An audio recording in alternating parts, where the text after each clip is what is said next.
Hey, what's up, everybody? Welcome to another Whiskey Wednesday night here on the Mash and Drum. What is going on, everyone? Good to see everybody here in the chat. Already have 196 people chiming in, ready to get this night started. We have a lot of fun stuff we're going to try tonight. Give you some first impressions, some live reviews of some new bottles that recently acquired, required to acquire, if you say so. If that's what I like to say, and a couple new brands too. Actually, well, one new brand in particular here we're going to try is this Conviction. They reached out to me on Instagram, sent me a couple bottles. I was pretty impressed with the stats as far as what they have to offer and what they actually utilize to create this whiskey. So I wanted to taste through these. I just get some first impressions. I already have one poured in my glass. I don't know if any of you guys in the chat have heard of Conviction, but let me know if you have. And with that, welcome in, guys. It's been a fun, crazy week. Elijah Craig barrelproof C925 review dropped today. A lot of mostly negative commentary about it in the comments. Yeah, it's kind of a weird thing. Elijah Craig barrelproof, I think, for me is always going to be that level of curiosity where I'm going to want to know if one batch to the next is still going to be, really good. Somewhat like the B525 this year. Not one of like the greatest Elijah Craig barrelproof batches, but I think really good. But so it still gives me that natural curiosity. But when you see these age statements, so this year, batch A and batch C were the two lowest age statements that we've seen since they got, since they lost the 12-year age statement. So, or since they took it away in 2023. So that's a little bit disheartening. And if you guys didn't watch my review, I kind of talk a little bit about how I think them bringing out that 13-year, 133 proof one that they released in 23 was kind of a blessing and a curse, because now everyone is expecting that, or they were hoping that that batch could be a blueprint for future batches, especially with variable age statements. And we just haven't seen that yet. And I think it's been a little bit disheartening for some fans. They want to see a big age statement come back. But let's be honest, Heaven Hill has been putting a lot of old whiskey into a lot of other releases, different brands across their spectrum, and it kind of is what it is. So we'll see what happens down the line. But I think if you got a B525 this year, I think you'll be really happy. C925 this year, I stand by it. I think it drinks like a Jim Beam Booker's batch. It's honey, it's peanutty, it's cinnamon heavy, it's drinks a little hot, if you will. So I don't know. I'd be curious to see as more, reviews get out there about it, what people think about it. But I think for me, it just didn't hit the mark that I was hoping it would. So we'll see what they bring next year. Heaven Hill 19 weeded is fantastic. Cheers, seeing everybody in chat. Yeah, let's say hi to some folks here. We'll talk about what went on this week so far, and a couple more. Some more information about what we're going to taste tonight. So let's see. Those Elkwood bottles always seem so enticing. Haven't pulled trigger yet. Here to learn, says 96 milliman. Yeah, so somebody sent me that bottle, and I'm excited to try it. It's kind of the trend right now. Buffalo Turkey was the trend. I would still say it's somewhat of a trend. Any of the barrels that are left out there. And now you have these 18 years that are coming out, which are Barton sourced. So this is 1792 distillery Barton distillate. That's about 18 years old. That's making its way out there. Same stuff that's in Calumet 18. So we're going to try that against Calumet 18, see how it fares. So, yeah, we'll get into that. Travis Robeson's here. Tonight's going to be straight fire. Hit the like button. Absolutely. Mrs. EJ is here. How you doing, Mrs. EJ? Excited to see you in a couple weeks at the Bardstown Blitz numero due. William Wiley is here. We got Kentucky Ray. Robert Reed is here. Always watched on my way to work on Thursday mornings. Finally get to sit down and watch it live. There you go, Robert. Nice to see you. Glad you're sitting back, chilling out. Hopefully you're having a pour with us, just relaxing. Phil is here. Cheers, y'all. Sipping Boo-Rah one tonight. Who's got the Boo-Rahs? Who's the in the Master Journey Whiskey Club? Who's got a Boo-Rah open? What do you guys think of it? It's so crushable. It's such a dangerous whiskey. It's so good. Corvette Trey is here. Bourbon Cheers, everyone. Whiskey Habit is here. Alec S. Here's y'all starting with a pour Wild Turkey 8-year. That's a nice starter. Tim Romero is here. John Legalbo. We got Tim Jurgensen is here. What is going on, buddy? Top Jimmy. What is up, Toby? We got WV Whiskey is here. It's Whiskey Wednesday. Yes, it is. The Hump Day is here. Sandeep Chima here as always. Thank you for chiming in. Dr. Sped is here. Mike Bertini. He's got A123 in the Glen tonight. Very nice. Hey, that's me. Hey, Josh Fritz is here. What's up, Fritzy? Nice to see you, man. Justin Jenkins is here. A-Brod is in the house. We got Kyle Smith. What's up, everyone? Bird's Eye Bourbon is here. What's going on, Bird's Eye? Nice to hear from you. Rare Breed is here. Rees Mash is in the house. Ben Drammond. Looking forward to seeing you at the Bardstown Blitz #2. We still have some tickets available. I think we have about 8 more, maybe 9 tickets available left. So things are going well, and we're still trying to get rid of a few more tickets. So if you guys aren't doing anything on October 17th and 18th, and you're able to make your way to Bardstown, please let me know. Kenneth Clark is here. What's going on, Kenneth? He's got E.H. Taylor Rye in the glass tonight. That's a good little rye right there. Steve Godfrey is here. Tim Taylor. Gasso 911, Greg S. Just got my Boo Rod 1 in the mail today. Oh, crack it open, man. Jeff Perkins is here. We got Night Method. Corvette Trey is here. Raging Irishman. Top Dog is here. We got Brian Newton. James Lay with his quintessential LFG. Nice to see you, man. Porky Prankster's in the house. Hey, folks. What's going on, man? EJ is here as well. What's going on, EJ? Prescription Bourbon is here. What's going on? Nice to see you, Dave.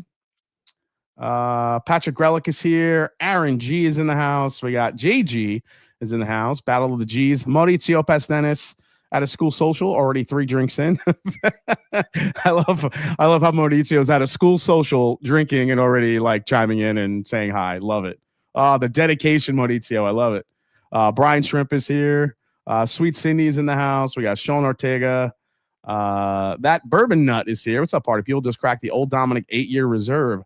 Bourbon Nut, let me know how that is. I actually did see that. I was thinking about picking that up. Mark Hoyle is here. Polo Crack, Nash Madden, John Farron, Jeff Perkins, Tony Bag of Donuts, Girth Brooks, Brian Newton, John Walker, and a bunch of people coming in. I have to catch up with the chat here, guys. All right. I'll say hi to you as we go through. What's up, Jason? Water in the glass this evening? Yeah, we got some water right here. There you go. Oh, you have water in the glass. You drinking water tonight? That's okay. Let's see here. Master Drum, the 8-year-old Dom is very good, says Trav. Okay. Oh, Trav, yeah, you probably definitely have it. Yes, let's have a bottle of the G's, says JG. A battle of the G's. Okay. Yeah, let's get into this. So we're gonna get things started right off the bat. So this is the Conviction bottle. I don't know if any of you guys have seen this one. Anybody in the chat? If I miss it, I'm sorry, but has anyone seen this bottle yet? Does anyone know about Conviction? So they do everything in house. I'll give you some information that was sent to me. They fermented, distilled, aged, bottled, all on campus at the Whiskey Prison, it's called. So they actually have a whiskey prison, which is kind of crazy when you think about it. Let me see here. Let's see, what else does it say? Greetings from Southern Grace Distilleries. My name is Zach, and I've been for several videos. Okay. I recently named Director of Spirit Sales at Southern Grace Distilleries, a small craft distillery based in Mount Pleasant, North Carolina, occupying nearly 100-year-old abandoned prison campus. The Whiskey Prison, they call it. So this is all fermented, distilled, aged, and bottled, all on campus at the Whiskey Prison. Mash bill is 88 corn, 12 malted barley. So 88-12. All grain is sourced from North Carolina farmers. We utilize sour mash, operate 2 pot stills, and bottle everything at cast strength, uncut, unfiltered. We do, however, have a lower barrel entry proof for the majority of our bourbon line at only 105, similar to how Michter's goes in at 103.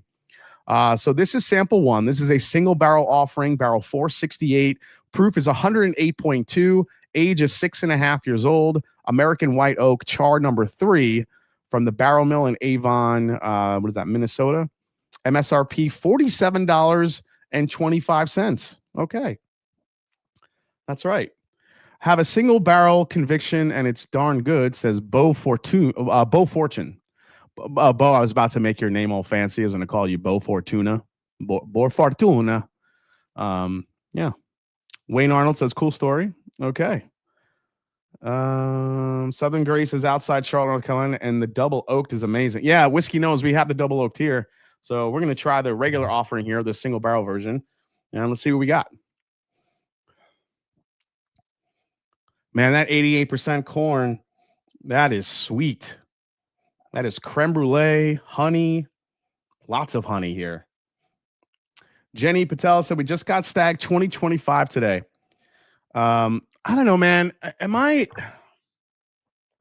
Is it me, or does like Stag not really excite me anymore? I know it does everybody else, because when there was word that Buffalo Trace was dropping Stag at the distillery, there was a legion of people outside the distillery waiting to get a Stag 25A. I don't know. Stag just doesn't excite me anymore as it used to, because I think just the last few batches I've had have been not great. I mean, good, always good. Stag, there's nothing wrong with Stag. But I don't know. Maybe it's kind of like a Logic Kick barrel proof. You're just waiting for that really, really good batch of Stag, and I just feel like we haven't gotten one in a little while. I mean, obviously, it's everyone's different perspective. Palates, vary.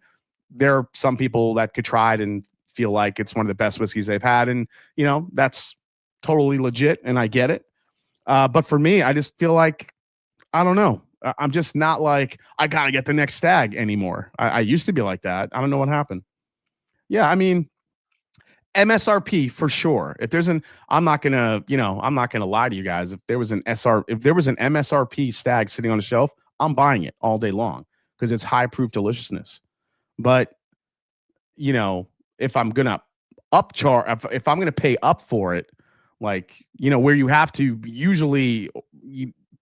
to get one, you usually have to pay up for it. I don't know if I'm willing to do that unless I try it first. I'll agree. Not my thing, says Stella P. Stella P says I'll agree. All right, Stella. Stella, I'm sorry. I just saw your email actually literally 2 days ago. It's been kind of a hectic week, so I will reply to your email, and I appreciate that. Jason W., I passed on Stag at retail last week because you hadn't reviewed it yet. Suck up. All the batches of Stag last year were nothing special. Agree. Less than 150. Yeah, I don't know, man. Dude, the nose on this is great. I'm actually picking up a little bit of like a bright fruit note in here. It's like coming off maybe strawberry-ish, just a tad. I love how it's named Conviction and it's a prison whiskey. That's pretty cool. It's funny because there is that crazy high corn mash bill, but I feel like I'm getting a little bit of a spice characteristic in here. All right, let's give it a try, guys. Cheers. Thanks for hanging out. It's going to be a fun night. We'll do some comparisons. Obviously, whatever I open up, we'll get into it. All right.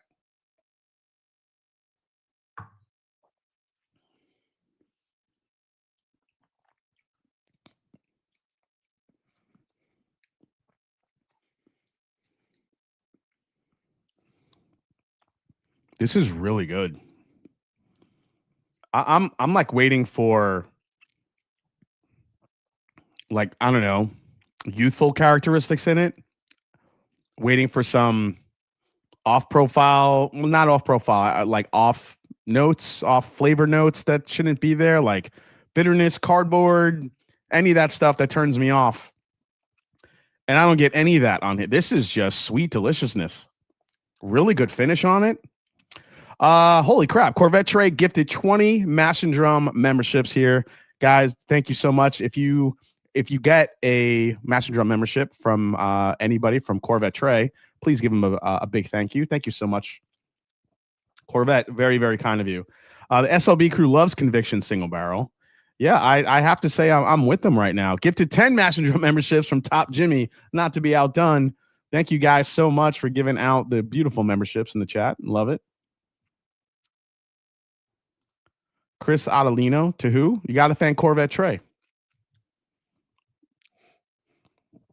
Can I get a membership? Says Henry Turner. You get it. Yeah, we got Oprah Winfrey's in the house tonight. Just good old me, Clay says, Master and Drum, excited to hear about your visit to the Reveries visit. Have the 7 and 14 year on the way. Yeah, we'll talk about that a little bit. I can't get into too much about it, but I can talk about it a little bit.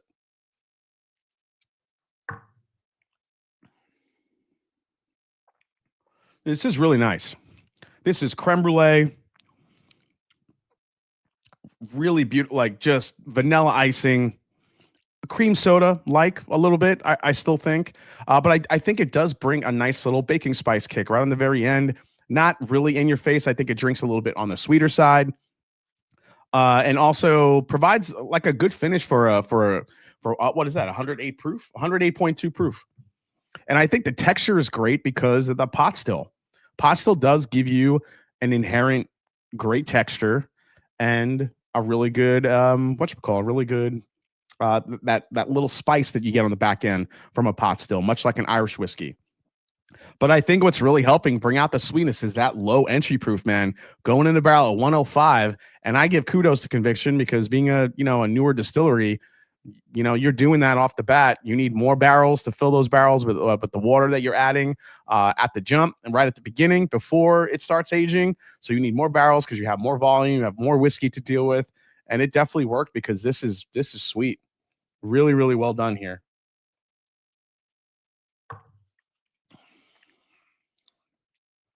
Dude, that's delicious. Zach, if you're watching, if you're doing single barrels of this, put me on that list. I have to try the double oak now. This double oak, if the regular is that good, how's the double oak? Let's see. Conviction, super fun and nice people too. The pot stills are homemade. Oh, I love that. All right, so we're definitely in a darker realm here. You can see this is the double oaked. This is the regular bourbon. Close that up. Okay, let's see. It might be fun to do a blind the ECBP releases since C923 to see what's the best of the not so great recent batches. Oh, that might be kind of cool, Jeff. I could do that. Like do all the batches since the label disappeared, but leaving out C923 just to see what those are. Oh, that's a good idea. I might do that. The double oak is the bomb, says Randall Erickson. Okay, I like that. Yeah, so let me give you the stats on this one. So Conviction double oak, it's a 4-barrel marriage. So it's a 4-barrel. I love how transparent they are. If you guys could see what I'm reading here, they give you pretty much every single detail you'd want to know. The age here is between 4 to 5 years old, which isn't surprising for double oak. Usually, double oaks usually for the most part are geared towards younger whiskeys to give it that extra punch of flavor or something that's maybe lacking a little bit of oak. Age breakdown: 2 years in original barrels, then rebarreled for an additional 2 to 3 years. The original barrels were char number 3 from Barrel Mill. Secondary barrels were medium toast char 4 from Speyside Cooperage in Virginia. MSRP on this one, $65.10. So great price points on these. So I don't mind those prices at all, especially from a smaller craft distillery. Okay. Double oak. Let's see what we get here. Oh my God. That smells like straight up root beer. Ooh, chocolate root beer float. Dude.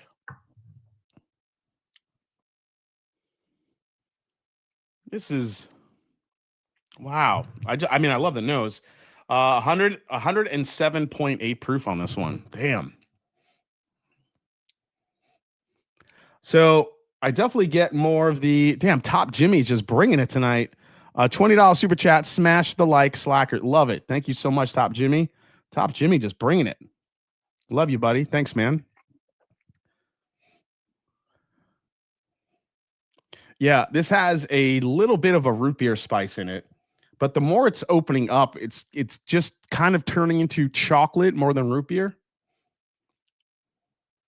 Yeah, good oak char here. You definitely get the barrel char here. The barrel influences here with that double oaking. It's got some. I'm actually picking up clove in here. Man, it's crazy. Where's that spice coming from for something so high corn? I mean, there's no rye in here, but it's got like a clove effect. Maybe more allspice than clove. That's just really nice on the nose. All right, let's try this one. Cheers.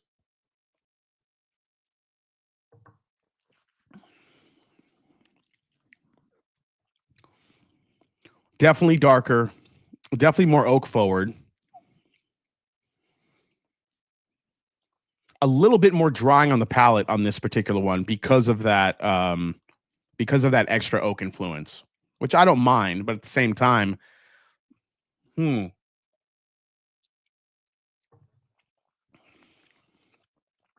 Oh man, second sip was even better. Okay, there it is. I was like, I'm kind of missing the sweetness, but then you go back and the sweetness is all there. That cream soda vanilla icing punch right in the middle. Then it follows up with that extra oak, the extra spice, the spice from the pot still. Dude, I don't know where they sell this shit, but you guys should be on the lookout for this. This is really great whiskey. Again, I know it's not a big, it's not like a household name at all, this conviction stuff, but I'm telling you, if you're bourbon curious and you like trying new bourbons and new whiskeys and looking for new brands, this conviction stuff is no joke. I love this double oak. This is one of the best double oaks I've had in a while.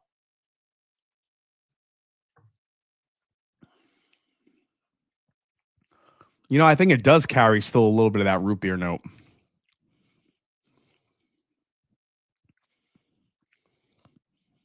It's like a half and half, like root beer cream soda, like on your palate with the oak, man. Double oak is 68 bucks. Yeah, Corvette. I would say it's a banger. Where was Drum Key this month for BK today, says Jason W. Yeah, not October. So I think Drum Key will probably get pushed back to November. It's really just a label thing, guys. It's really just waiting on the labels, to be honest, and the packaging. That's really the thing that's holding it up a little bit, unfortunately. But we will get a drop this year. That's definitely happening. Just the packaging is just taking a little bit longer than we hoped, unfortunately. So, but we'll get there. Not to be confused with Courage and Conviction. Yes, I found Conviction in Atlanta. Let's see. Where are all the Fox and Odin folks come from? Says Ted Johnson. Yeah, Ted. I love the Fox and Odin too, man. But this just... what's crazy is Fox and Odin has a nice age to it. I think those are like 8 to 10 years on the Fox and Odins, whereas this is younger. But man, does this bring some flavor?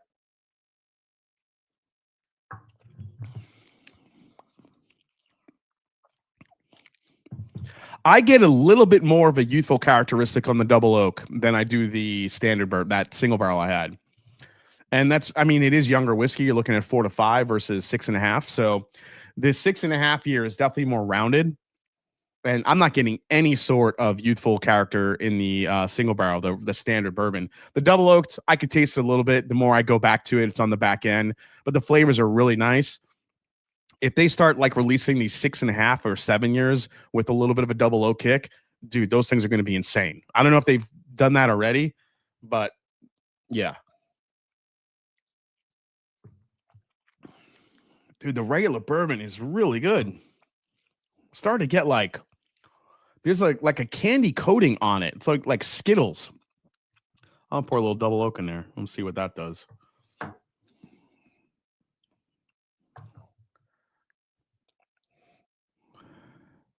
So what drummer is lined up to endorse Drum Key? I don't have a drummer yet, but I'm taking applications. Maybe I could get Drumeo, that YouTube channel I watch all the time. Drumeo does some really cool stuff. Maybe I can get them to endorse Drum Key.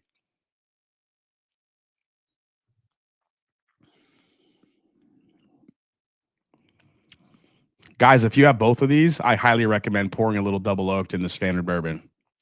You could thank me later for that. That's good. Okay. I'd hire Trev. Jason, see, I have a bottle of the Conviction bourbon from 2018 when I visited the distiller, says Whiskey Nose. Yeah, man. Lars won't stop calling. The dude can be relentless. Yeah, Drumeo has awesome lessons. I've watched Drumeo multiple times to take some lessons and get some tips. Marty, screw your Yankees. Did the Yankees win tonight? That was a rough game yesterday. Did they pull it out tonight?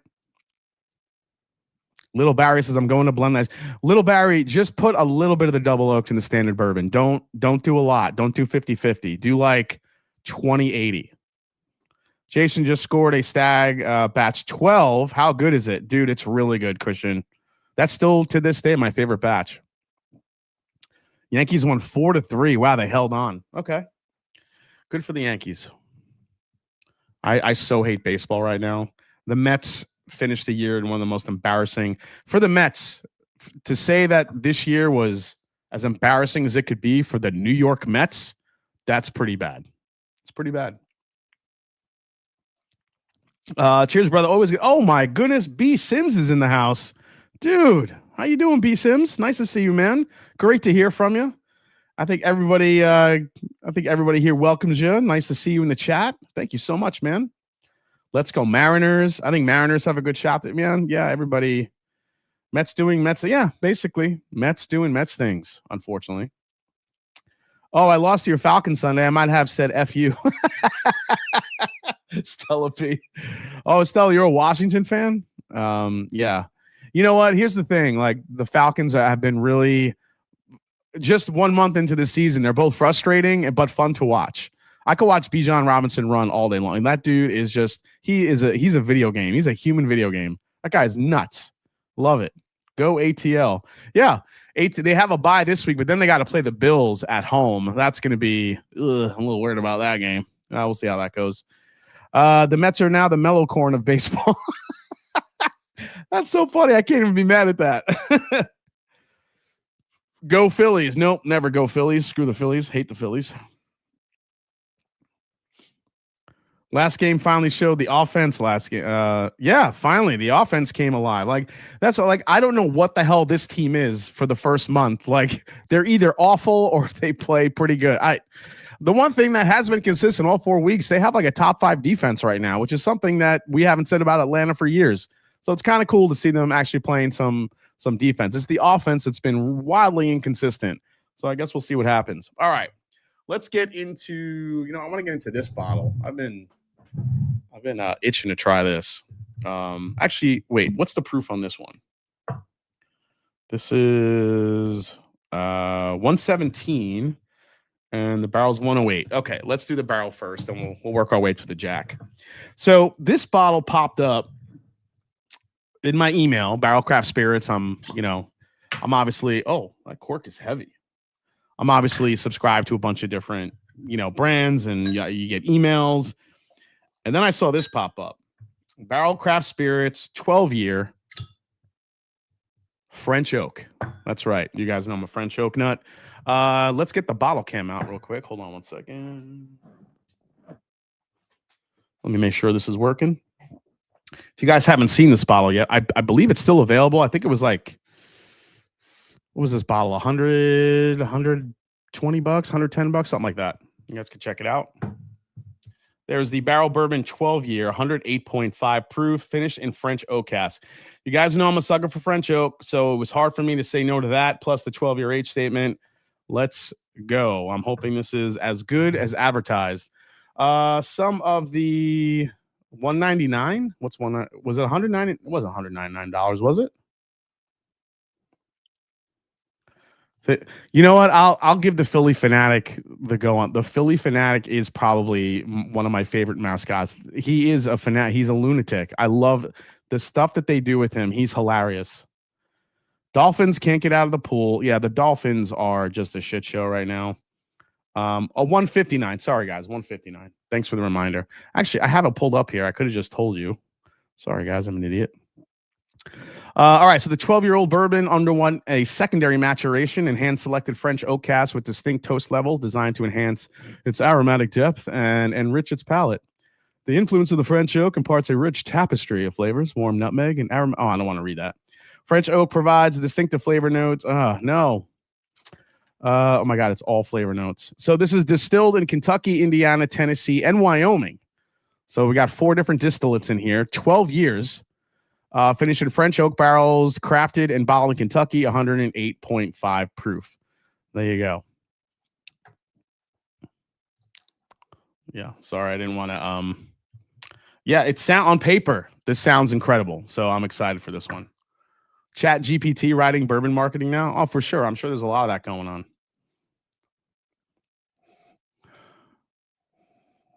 Okay, I'm digging the nose. All right. I'm not getting like the super dark fruit I like to find in French oak finishes, but let's get this a little bit of airtime. I'm not going to waste any time tonight, guys. I'm going to actually, while that's opening up, let me talk a little bit about my experience at so yesterday. I'm running on fumes right now, guys. I'm exhausted because yesterday took a early 6 a.m. flight out to Washington D.C. And met up with Jay West over at Reveries. Shared pour, Jay West, also Take Bourbon, Bourbon Finder. I'm sorry, not Bourbon Finder. Our Bourbon, the Bourbon Reddit, and you know, he's launched his Reveries label, which has put out some really incredible whiskeys, especially this year. So we got a chance to go pick a few single barrels, and you know, the experience was just incredible. We drove out to the estate. There's this beautiful, beautiful grounds out there in Virginia, in the kind of the hills of Virginia, just outside of Georgetown. It was really beautiful out there, and I wouldn't say just outside of Georgetown. It was about 40 minutes outside Georgetown, but beautiful area. We got to taste through a bunch of different barrels. I think we tried through about 10 or 11 different barrels. We tried, and we ended up picking up, I'll say, a few barrels. There was a few there that were really incredible. I can't say what they are exactly just yet, but you know, if any groups or anybody is interested in some of these Reverie picks that have been hitting the market, I think people are going to be really pleased about what's going on over there. I think not only the estate and the rick houses and some of the barrels that Jay has, they're just really unique. He's got access to a lot of really cool stuff, and you know, doing those single barrels was really, really, really, really cool. I mean, just the different types of whiskeys and mash bills and some of the stuff that he's curated are really delicious. So we were able to pick, like I said, 3 barrels, and then you know, Scott and I, we kind of tooled around Georgetown the rest of the day until we were ready to go back to the airport. Had a 10 o'clock flight last night, got back at midnight, got up early this morning, and then had to go to work. And I'm basically running on fumes right now. And I actually contemplated not going live tonight, but I'm like, you know what, screw that. We're going to go live. So yeah. That area is a big horse. Oh yeah. Big money in that area. Horses and all sorts of shit. Crazy money. Just tried Reverie 16 and 9, and both are excellent. All of his stuff is awesome. Plus, his pick experience is second to none, says Kyle Spit. You know, it's rough being a Dolphins fan when you win a game and you're still disappointed. Yeah, well, the whole Tyreek Hill thing kind of soured it. How was your experience picking through the Joseph Magnus single barrel? The Joseph Magnus single barrel wasn't as, I guess, you know, it wasn't as grand, I would say, as the doing the Reveries, because, you know, you go to Copper Craft, you go to the storefront there in Michigan, Holland, Michigan, and it's kind of a small, you know, space, but the barrels there are really delicious. You get to talk to, you know, the crew there. They work hand in hand with Nancy Fraley, and they just know what these barrels are doing, how they're aging. There's very interesting, different types of ages and different stuff that they're messing with as far as finishes, the cigar blends, some of that stuff's aging there. So you get to see where it's all kind of being kind of, you know, you get to see all the ingredients and, you know, the cooks in the kitchen, which is pretty cool. And then, you know, trying those single barrels, we had 4 barrels to choose from. One of them was really stood out, which is the one that we ended up choosing, which ended up being the first barrel we tasted. The 2 barrels in the middle were okay. They came out a little bit flat out of the gate. Then the 4th barrel, the nose, like, just, I went crazy for the nose. Yes, Ted Tronson floored me. We're literally smelling the first barrel, and he goes, "I get Italian plum on that." I'm like, ooh. I'm like, dude, I'm Italian. I don't even know what the hell's an Italian plum. So he had to show me his Italian plum tree. So Ted is, you know, he's living the life eating Italian plums. I don't even know what the hell that is, but yeah. Master Drums, can you say if all your selections are 75, 13, 12? Yeah, I can't say all of them are that one. That's all I'll say. All of them are not that. How was the trip to Holland, Michigan? I mean, that was the thing. It was like a 5.5 hour drive up there, and then we did the pick. It was pretty quick, and then I just drove back. So, but for anybody that hasn't gotten to try a lot of these Joseph Magnus picks that are going to be hitting the market here in the next few months, I mean, these are 10-year Seguin Moreau aged MGP. So, it's delicious. So keep an eye out for it. Actually, Jay from Reveries has some of those too, because they were so good. So they're going to be out there. They're going to be out and about. So definitely check those out, especially if you know a trusted source like me or someone else that you trust their palate to pick some of these barrels, because they're really, really good barrels. Those Seguin Moreau barrels do wonders for some whiskeys, especially MGP. Bird's Eye Bourbon. Yeah, you do. I think he had to show me his Italian plum tree think you don't say that out loud. Yeah, it didn't even occur to me that sounded funny, but it does sound funny.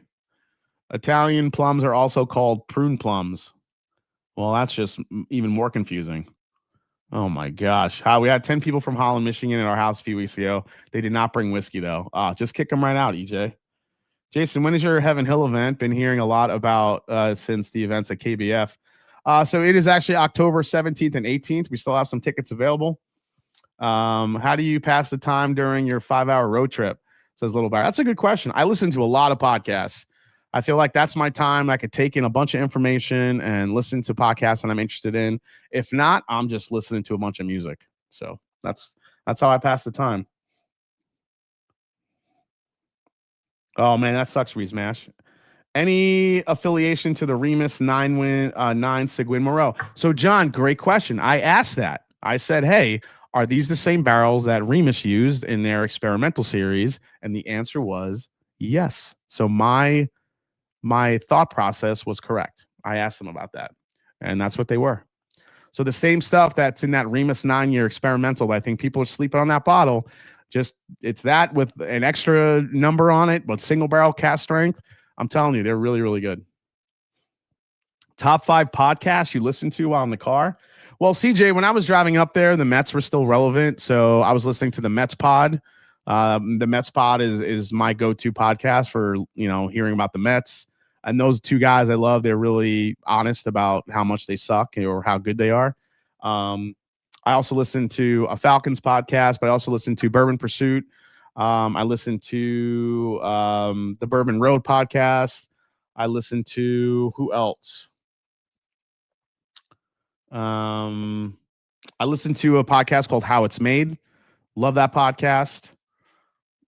So it just kind of gives you like insights into how people started like certain brands. Like you could listen to the guy that started Chick-fil-A and his entire process, how he started it, or the guy that started Cane's Chicken Fingers. I don't know, not Chick-fil-A. I'm sorry, it was Cane's, not Chick-fil-A. So it's a really good podcast. Love listening to that one. Yeah. The Mets Pod is now a depression statement. They're helping you get through depression. Jason's flying. He listens to true crime. Jason's lying. He listens. So Kenneth, when I'm driving with Kim, we listen to true crime because Kim loves that shit. Kim loves Dateline. She loves 48 Hours. She loves the murder shows. She loves murder shows. So, oh yeah, Bourbon Hunters. I obviously listen to for sure. So top 5 Seguin Moreaus. All right, let's get into this, guys. Ooh, okay. This definitely opened up for the better. Oh, man, that smells great. Whiskey BS, watch your back. Watch your back. I know the top 3 Mets wins were the sweep of the Phillies. The top 3 wins were the sweep of the Phillies. I mean, yeah, I guess maybe. Yeah, watch your back because, yeah, well, Kim has already told me she knows how to murder someone and get rid of them. So if I disappear one day, guys, don't believe the suicide note. That's all I'm going to say. Look at Ted Tronson dropping the knowledge on the Italian plums.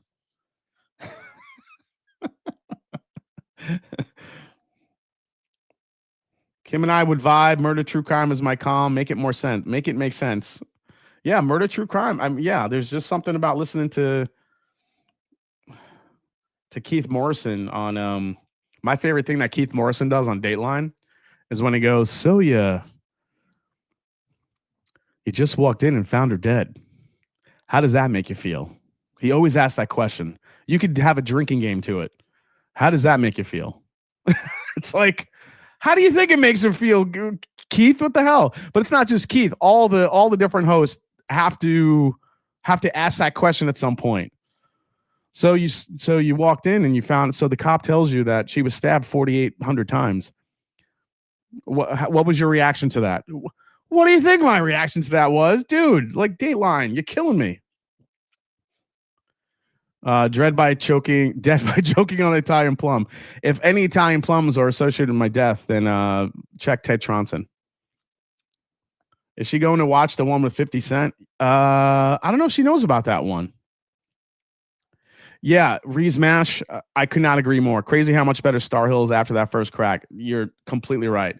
The Star Hill Farms goes from just wheat grain to this like fruit forward, dense, darker type of whiskey. It's so good. What's y'all's opinion on the First West bottles? 3 different bottles, my local store. First West. I don't think I've had that one. All right, let's get this one try here.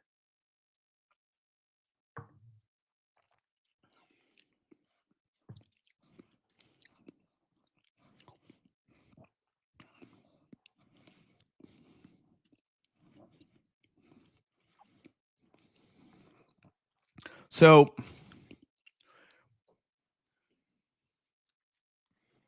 it's definitely got the French oak tannins. I mean, you get a lot of oak spice here. Ton of oak spice. There's a little bit of dark fruit there, not a ton.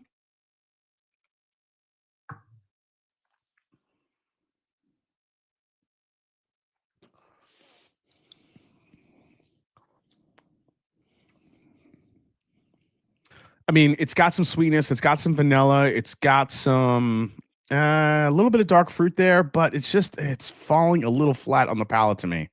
Damn. I wanted this to be so good. And it's just falling a little bit flat on the front of the palate. Like I just want more out of it. I want more, I don't know. I want some more zing. I want some more. I think it has enough spice, but I want some more, just some more flavor punch on the front of the palate.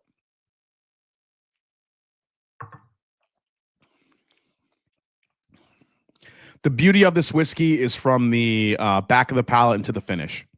That's where you get the tannin, the oak spice, the French oak influence just takes over on the back half of this whiskey.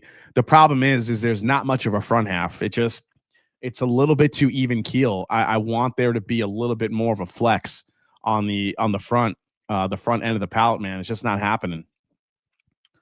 It needs more plum. I need more plum, JG. Jason C, is the Tennessee hurting this one? I don't know if it's the Tennessee. Do they give you the, let me see here. No.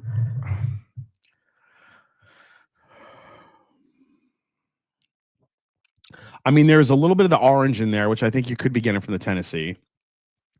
But it's the back half of this, man. The back half is beautiful, but the front part of it, I'm wondering if anybody else has tried this and has. I'm just hoping maybe with some airtime, this just gets a little bit more punch in the front of the palate.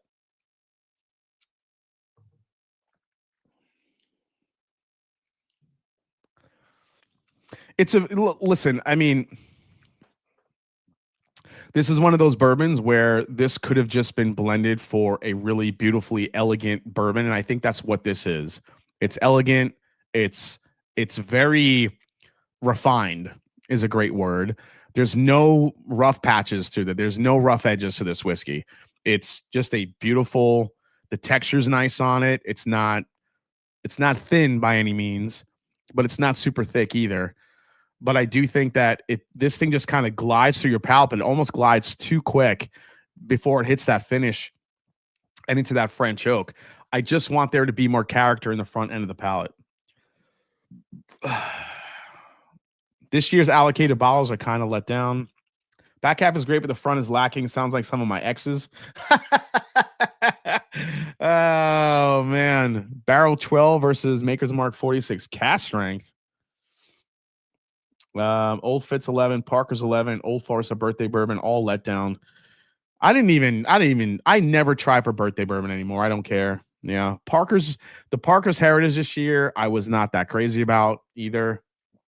Old Fitz 11 VVS. This year's version, I got a sample, and I will say not as good as the first one. Maker's Mark cellar aged. Yeah, Joseph Yoon, you probably called out. You know what? I think I like the Maker's Mark cellar aged more than I thought I would. However, I don't feel like it's like a whiskey of the year candidate. Did you try the barrel foolproof? No, I did not try that one. You feel it on the finish, the barrel 12 year, the barrel 20 year. Yep. I was drinking Miller Genuine Draft while with Red Horse beer. Says, and okay, you could drink that. I will be in Memphis later this month. Ernest P. Oh, little old fat. Okay. Aside from B525 ECBP, all the HH releases this year have been meh, says Christian Mungio. Well, I like the Old Fit 7-year. That was a nice weeded bourbon. That was a good release. What else? What else did they release this year? We're gonna try this Unity here in a little while. What else? What else? What else? I don't know. I'm trying to think, man. You know, they've released some really good Heaven Hill, William Heaven Hill batches, but the problem is getting those are just a pain in the ass because you got to be at the distillery. They don't really release a lot of those out into the wild, so those could be a little bit of a pain in the ass. So yeah, I totally get that. Hyena, yes, it's 25A. I'm in the process of trying to get one so I can review it. So as soon as I get it, I will review it. Bourbon House, I reviewed barrel proof. While good, it wasn't near worth the price. So I think this one for me,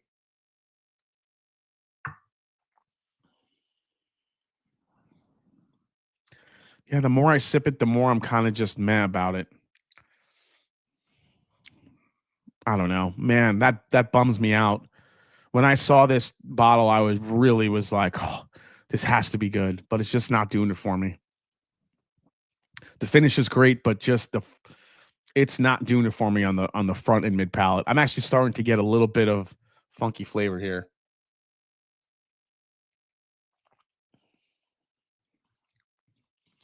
Yeah, I don't think this is worth the price point, unfortunately. Damn, that sucks.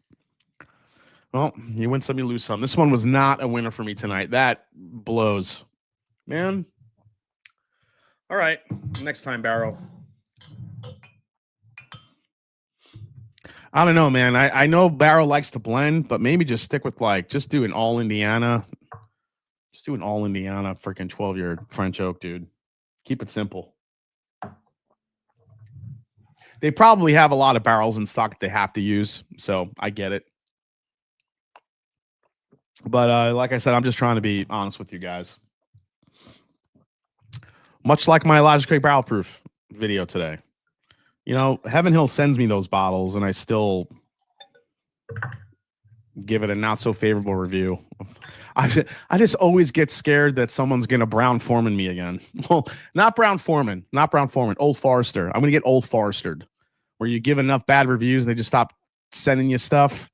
I hope that doesn't happen with Heaven Hill because I love Heaven Hill, and obviously with everything, you know, we're doing the event there here in a few weeks, so it's just like, oh my god, just please keep sending me stuff. I promise.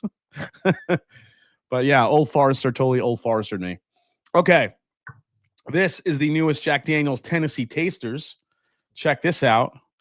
What makes this one so special? If you look at the label, Sweet Mash. That's right, Sweet Mash, 117 proof. There you go. Don't crap on AJ until after the blitz. Yeah, exactly. Not worth the price. And it sounds like you're channeling your inner Bill. Jason, so I'm hearing next year at Jack Daniels. I don't know about that. But listen, Heaven Hill, you know, they've been pretty incredible to work with. You know, I know how busy they are, so it's been tough to, you know, go back and forth. But, you know, man, I just love everything about that space and about the people there. And, you know, hey, look, the B525 was great. So I'll give him that.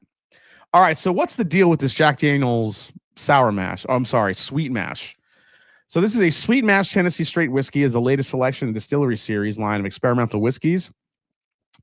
Okay, Distillery Series selection number 15 is a nod to the annual small run of sweet mash whiskey, featuring the same grain bill of 80 corn, 12 barley, and 8% rye, like all Jack Daniel's Tennessee whiskeys. After entering new charred white oak barrels in 2016, the expression was aged on the top floors of Track 2 barrel houses at the Jack Daniel's Distillery for almost 9 years before being batched and bottled at 117 proof. The sweet mash process, along with the barrel age and location, combined for a high-proof Tennessee whiskey featuring rich butterscotch. Oh, I don't want to hear. Dude, if there's butterscotch in here, I'm going to lose my shit.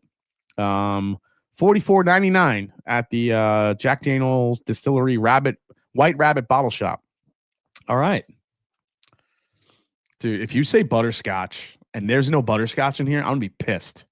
Don't just tell Jason butterscotch and then there's no butterscotch in it. I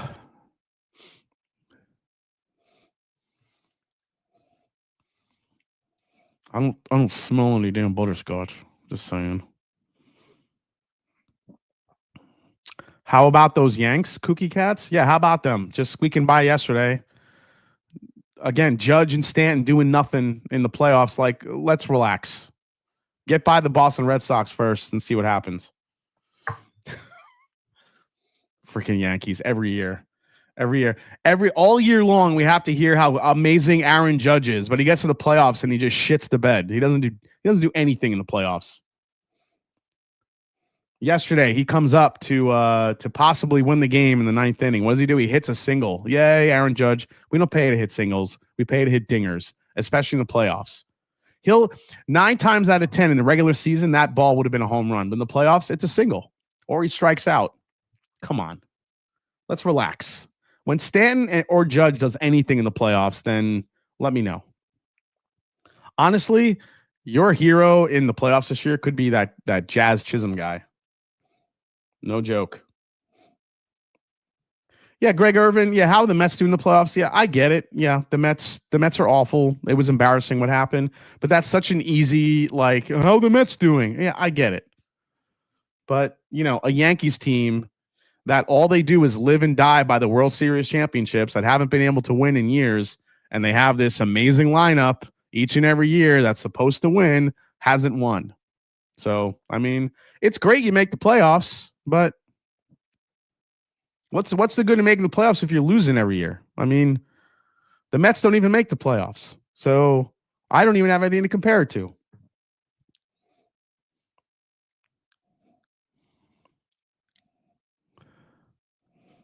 Yeah, 1986 is all we have to hang our hat on. That's it. 1986. That's it. That's all. 1986. That's it. Friggin' 40 years ago. It's so sad. It's so sad. Oh, the New York Mets. I can't handle it. Oh, it's so sad. Oh, it's so bad. Nicholas, Yankees are garbage. Go Cubs. Okay. Let's see what we get out of this. Okay, so far, this is very Jack Daniels, but I gotta say on this one I'm getting less banana than I would normally get.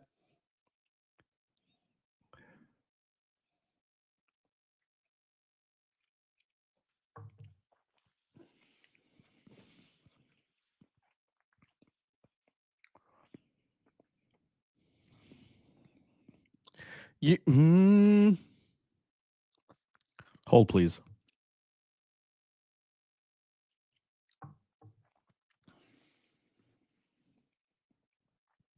There is a little butterscotch in it. Yes, sir. There is a little. I'm not sure it's like a heavy butterscotch, but I would say it's buttery. I would definitely lean towards like butter, brown butter, borderline butterscotch on this for sure. Dude, 117 proof, 9 years old in this little magical bottle. That is delicious. So guys, real quick, sweet mash. You guys know what sweet mash is versus sour mash, right? Sour mash, you're taking just like sourdough bread. 2025 Old Forester birthday bourbon is also a sweet mash. Oh, is it? Mariners have never been to World Series. Top that. Jason, what makes you more mad, this or people who back their cars up in the parking lot? I mean, I'm used to Yankee. I grew up in a family of Yankee fans. I was the only Met fan, so yeah. I mean, it makes sense. You hear it from Yankee fans all the time. But man, when Yankees lose in the playoffs, especially the last several years, where they make it and Judge does nothing, and they're all crying at the end, and then they're all bitching and moaning. I love it. I love it. Here's the thing about the Mets. You can never. So this is why I think the Mets next year will have a good year, because there's going to be no expectations. The Mets had a lot of expectations this year, and whenever the Mets have a lot of expectations, they falter. And that's I think if you go back to one of my live streams, probably in the beginning of the year of baseball, I probably said that, because anytime the Mets have expectations, they crumble like a cookie, like a nasty old cookie. They just crumble. And it happened this year. It's the years that the Mets don't have any expectations where they do something and maybe surprise you. You know, and that's the biggest difference between the Mets and the Yankees. The Yankees always have high expectations, and then when they don't win, it's really frustrating for fans. You know, but I don't know. We'll see what happens with the Mets. I think they're going to clean house. Who knows what the team's going to look like? So.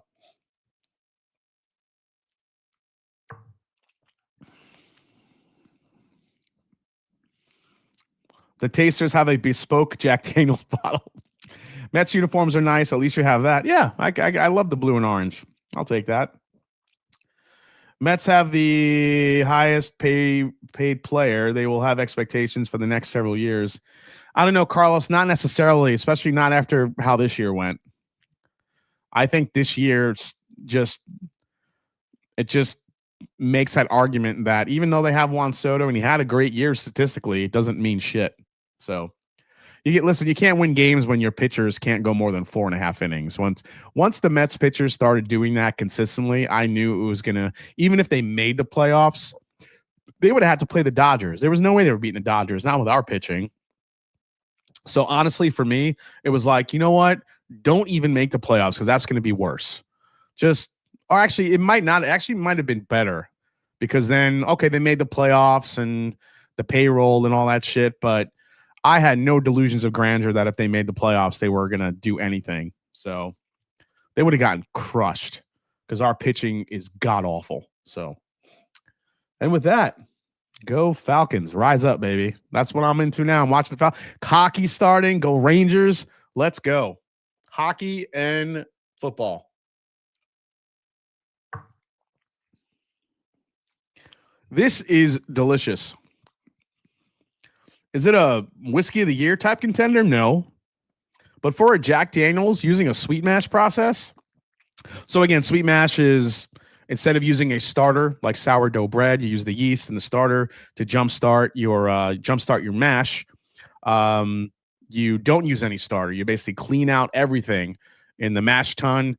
So any hints of a yeast that was used, grain, it all gets flushed out. Everything is clean, and you're basically starting with a brand new yeast, brand new mat. Everything is brand new when you start the fermentation process. There's no starter to kickstart your mash for consistency. So sweet mash can bring you a sweeter whiskey, and it could also bring you a better quality whiskey if it's done right, especially at a younger age. Wilderness Trail does it. Peerless does it. Those sweet mash whiskeys, it's harder to do. It's definitely harder to do to keep things consistent. But if you do it right, then you can actually create a really a much sweeter, much more flavorful whiskey. But it's a tough thing to do because you can't just keep going. Like the fermentation's over, you run it through the still, and then using that starter, you just pump in something again, and it'll jumpstart for you. You have to clean everything out. Everything, the pipes, everything has to be cleaned out before you can do a sweet mash because you got to make sure all the remnants of anything left behind have to be gone. So sweet mash is more difficult. And for Jack Daniels to do that, that's pretty cool. I mean, they have 100,000 stills, so probably not that hard for them to do it. At least you're not an O's fan. Last year, we were mashing the ball, one of the best pitchers in baseball, and can't hit consistently. 1983 for us. No World Series in my lifetime. Hard Truth. Great call out, Mark. Great sweet mash. Wilderness Trail and Hard Truth through sweet mash. Yep. Mash and drum. So cheering on the Blue Jays these playoffs. Listen, anytime I could root against the Yankees, I'm rooting against the Yankees. So if if they end up playing the Blue Jays, go Blue Jays. And I hate to be that way, but I've just had too many asshole Yankee fans in my lifetime. So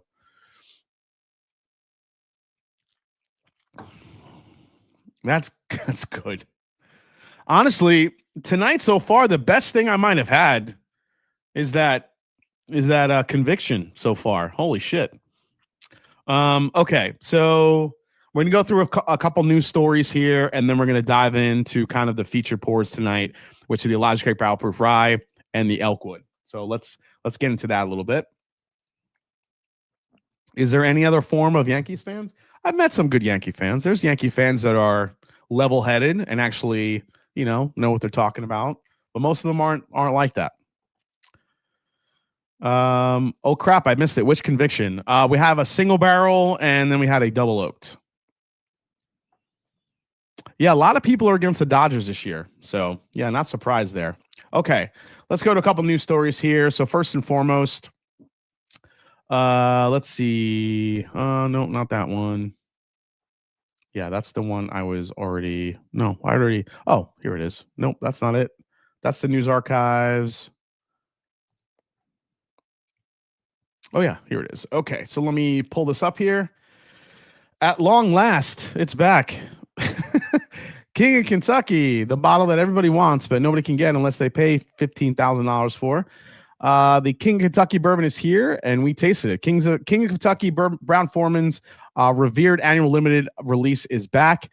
2025's release is a 17-year-old single barrel expression bottled at barrel strength. This marks the 8th release since the brand was revived in 2018. The 2025 edition comes from 63 barrels, selected by Brown-Forman Master Distiller Emeritus Chris Morris. The barrels were chosen from the 4th floor of Warehouse J and the 1st floor Warehouse G and the Brown-Forman Distillery. Proofs range from 124.4 to 135 with a total yield of about 5,000 bottles. The liquid originates from 2 production runs in 2007. Bottles are filled, wax tipped, numbered, and packaged in custom canisters. Each carries a suggested retail price of $399. The bourbon mash bill is 79% corn, 11% rye, and 10% malted barley, which is the early times mash bill, if you guys are not familiar with that. And yes, King Kentucky is made by Brown-Forman. So there you go. As far as other news, this is kind of sadder news, and I'm sure this will jumpstart a little bit of a discussion here, but it looks like that we've had some shuttered production from Diageo. So Diageo has paused whiskey production at George Dickel and Balcones, resulting in job losses. British alcohol conglomerate Diageo has temporarily halted whiskey production at its Balcones and George Dickel distilleries. The spirits business reported on Wednesday the pause has resulted in the loss of 17 jobs at the Balcones distillery in Waco, Texas, while staffing at Dickel's Cascade Hollow distillery in Tullahoma remains unaffected for the time being. A 2011 article reported that George Dickel Distillery was responsible for 33 employees, according to online estimates. Balcones had a staff of between 27 and 51 prior to this week's layoffs. Diageo says all team leaders at Balcones will remain in their current positions, including head distiller Jared Himstedt, blender Emma Crandall, blending manager Gabrielle Richard, and brand education manager Alex Elrod, and national brand manager, ambassador Charlie McRae. Both facilities will remain open to the public for tours and tastings. During this time, employees will work on strategic projects, conduct trainings to continue building capabilities and maintenance processes to position their sites for a successful start for the next fiscal year.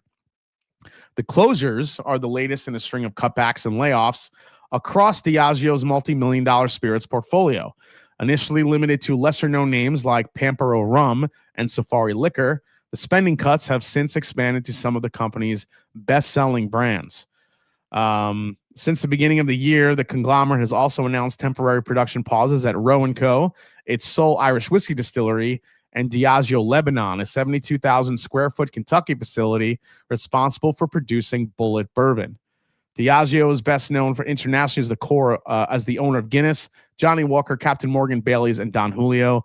The company reached a 4-year low stock price at the beginning of the last summer, precipitating the current string of cutbacks likely to come in the coming months. So, it's they mentioned this past week that they're not producing and have warehouses full. Yeah.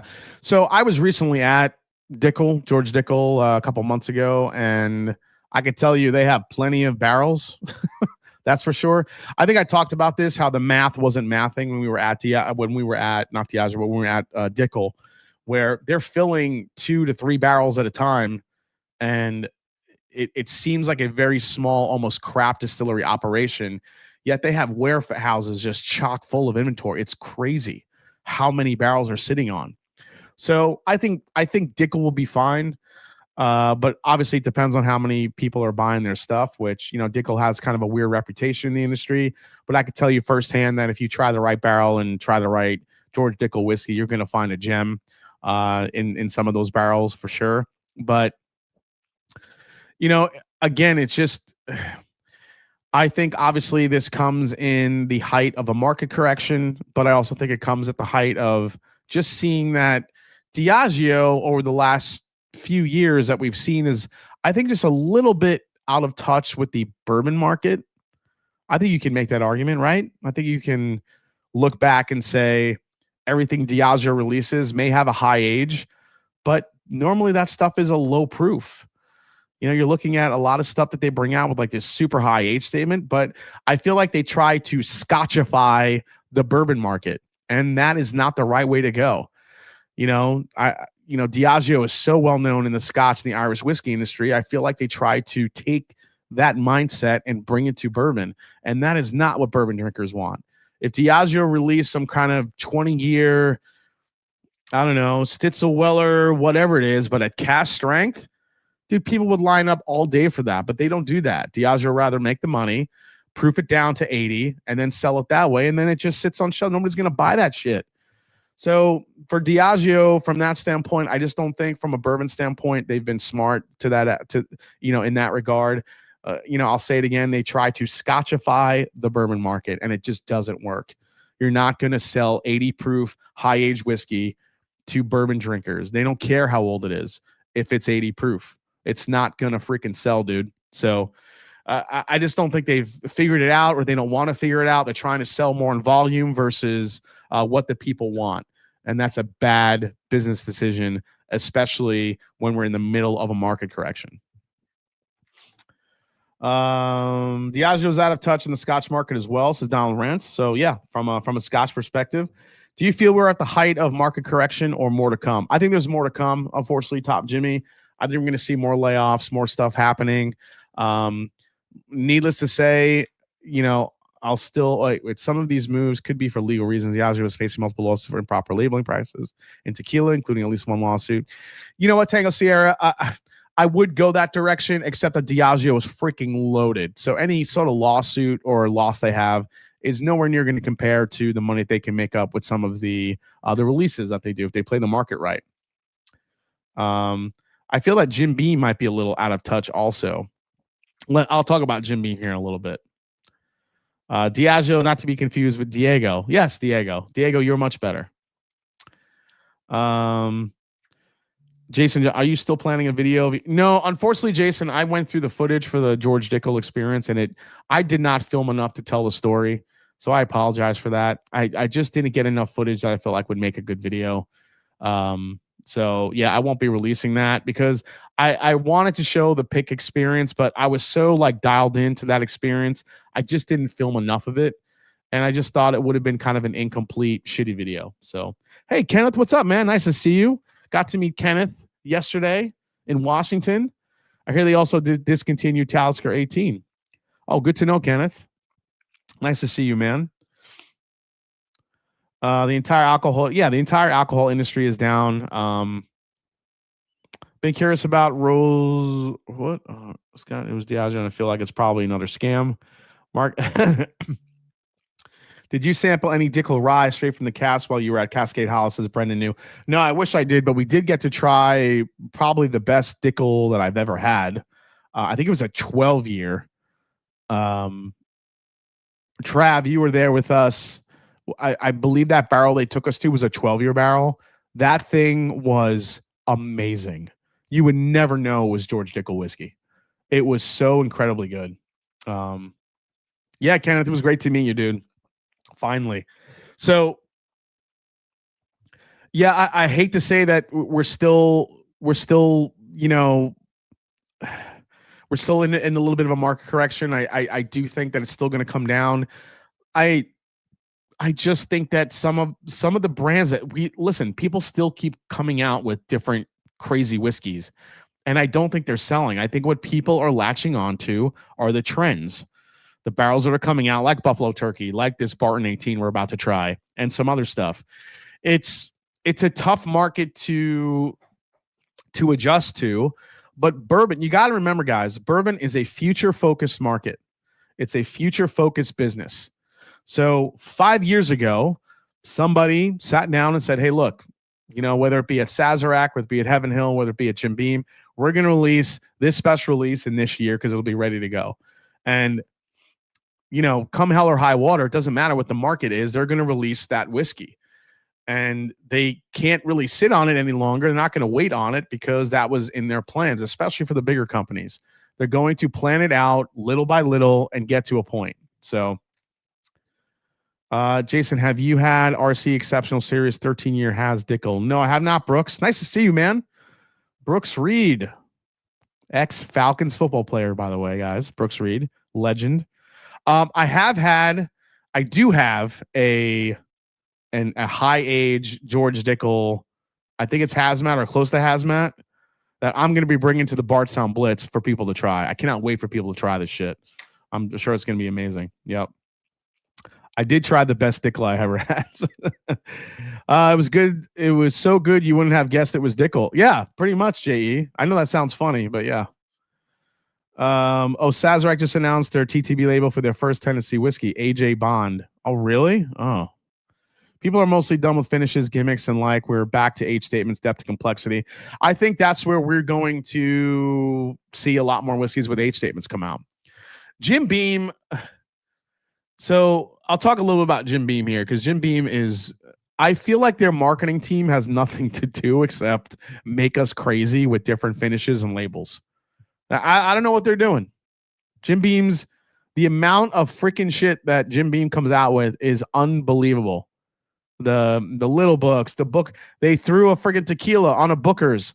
What are you doing? Booker's Reserves. No. Use that for Little Book. Then they just reintroduced Hardin's Creek again. And I don't know if you guys have seen the bottle designs, but it looks like tequila. So what, are they just making everything look like tequila now? It's like Jim Beam gets bored, and after 6 months, they have to redo every label. They have to redesign it, add an age statement to something. It is mad. It doesn't stop at Jim Beam. I don't know what the hell they're doing. It doesn't stop at Jim Beam. So next week, be careful. We might see a redesign of the Old Granddad. Booker's Rye might come out, but it could be, who knows? Who knows with Jim Beam? You gotta keep your head on a swivel when it comes to Jim Beam. Booker's releases confuse the hell out of me, so I just stay away. They have a 21-year Knob Creek that's come out. They have it's insane how much shit that they put out. New Hardin's Creeks are dropping, and they still haven't announced them. Yeah. Well, that, Kenneth, honestly, that actually happens a lot. The same thing happened with Wild Turkey Masters Keep. Wild Turkey Masters Keep Beacon, those were dropping everywhere before they ever drop the actual press release. And that is lack of control from distribution. They don't know exactly what's going to happen when. Distributors start dropping these things in places. Campari doesn't have really an insight to what's dropping where. And then all of a sudden, it's already out there in the universe before the press release even goes out. I did my review 2 weeks before we ever saw a press release. So that's what happens. And it's happened before. How cool was Dickel and how unique was the juice, Jason? I wouldn't say it was crazy unique, but I will say across the spectrum, the ages and what some of the George Dickel single barrels had to offer were really interesting. You got some that were really oak forward, some were really orangey, some were cherry, some got into like a coffee flavor. I think across the spectrum, George Dickel has some really, really interesting barrels. I just don't feel like people get to taste it enough. And if they do bring something out that's really interesting, it's like it's kind of like a high price thing. But I just think if people, I'm telling you, if there's anything that you guys should be buying from George Dickel, there's 2 bottles. One of them is the Bottle and Bond. The Bottle and Bond is a $40, 11, 12, 13-year-old bottle that people just let sit on the shelf. It is great whiskey. Is it Dickley? Yeah. But it's such a great value for the money. And then on top of that, the single barrels. If you know a store that's dropping George Dickel single barrels that are 15, 16, 17, 18 years old, and they're over 100 proof, and you trust that place that's selling them with their palate and the picks that they've done in the past, just buy it. I'm telling you, you're going to try something really cool, really unique. Jason, mind sharing the maker of that Master Drum barrel head with handles? Always thought it was badass. Is Will Barrett? Yeah, Will. This was made right here in Columbus, Ohio, at Columbus Barrel Company. Columbus Barrel Company made this for me. So yeah, you could look them up. Columbus Barrel Company. You call them. They'll make this for you if you want. But yeah, I love this thing. I've had this for years. Campari sucks, says Nash Madden. I recently had a blind sample of an 18-year Dickel pick from a while ago. Instantly recognizable, but so damn good. Yeah, totally agree on George Dickel Bottle and Bond. Great value, especially against other Bottle and Bond bourbon. Yep. Same thing happened to Angel's Envy 10-year cast ring. Says it released a 10, but it's been on my shelf for over a week. Beam is out of control. Yeah, I mean, there's just a lot of crazy stuff going on, but I understand people are trying to bring excitement to the market as well. Okay. Let's see what I saw on the TTB. This popped up. Old-fashioned vintage copper distilled in 2004. Oh, no, it's actually an OFC release. It's an OFC release if you've seen that one. So this is going to be the next OFC release. And just because I kind of want to play it, I'm going to play it. Never gonna get it, never gonna get it, never gonna get it, never gonna get it. Yeah, I'm never going to see this bottle. I'm never going to, sure as hell, I'm never going to pay for it. And if you were missing the one whiskey that everybody needed on their shelf that you wanted, that you didn't even know you wanted, that's right, Traveler. Traveler is coming out with a full proof 121 proof Traveler. Look at that. What the hell is happening? See, this is the shit that the shelf doesn't need. Why? Why are you bringing this out? Why are you bringing out Traveler full proof? Like, nobody needs this. In the words of the Backstreet Boys. Tell me why. Tell me why.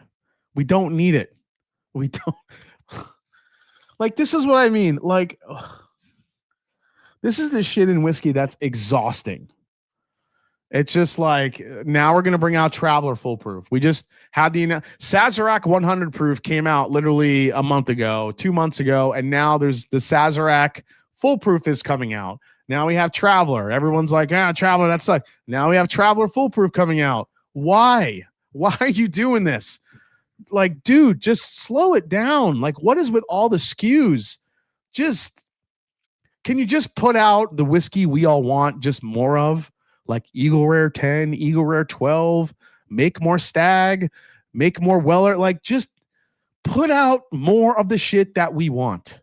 Stop with all the different freaking SKUs. It's ridiculous.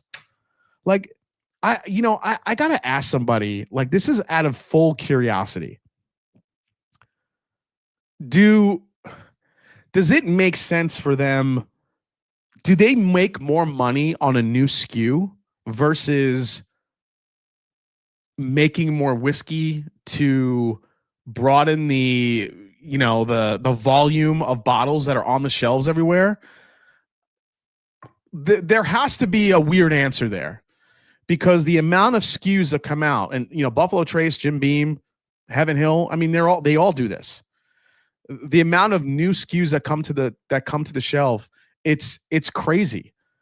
Why not just keep making the stuff that's good that people want and making more of it so we can have it and get more access to it? I don't understand the mindset. I really don't. I don't know where it's coming from, why it is that way. And I want to talk to somebody behind the scenes, whether it's in marketing, whether it's in is it sales? Is it R&D, research and development? Like, what is behind this whole thing that we're just going to keep bringing more SKUs to you and not just making more of the whiskey that we want? I don't know. I don't understand what it is. I really want to hear a good answer to it. I'm going to ask Fred Minnick that question. Maybe he knows. But I do like the benchmarks. Great value. Oh yeah, benchmarks. Yep. I'm not killing them. Benchmark freaking bonded. It's so good in the $30 and under tournament the last 3 weeks for sure. It's probably about controlling shelf space by making distributors and stores back Traveler instead of something else. I think that's a good point. I think Traveler definitely is more of a shelf space thing. They could push Traveler. It doesn't probably cost a lot to make. so they can afford to make a full proof and throw it out there in the market for someone that wants something higher proof. Totally get it. But it's just, I don't know, man. It just makes me crazy. No, we have really good aged Canadian whiskey here to send the world. Azarac needs to stop putting out crap Canadian whiskey. Traveler foolproof, sorry batch. I think their portfolio looks better. Like Traveler double oaked. Yeah, I mean, I don't know. I don't ever think they would double oak a Traveler. It'd be too oaky for that market, to be honest. Kickback from a boardroom full of suits, maybe to piss retailers off. New SKUs. Yeah, I people always want the shiny new toy, especially when they're relatively new to a hobby until they grow tired of decision paralysis. And I think that's where we're at. And I just don't think the market has realized that yet. It's just celebrity endorsed whiskey sells better. I mean, so they're what? They're gonna roll out freaking what's his name? Coming next year. Yeah, we already have the E.H. Taylor added to the BTAC. We're gonna get a Traveler's BTAC next. But they're gonna roll out freaking Chris. What's his name?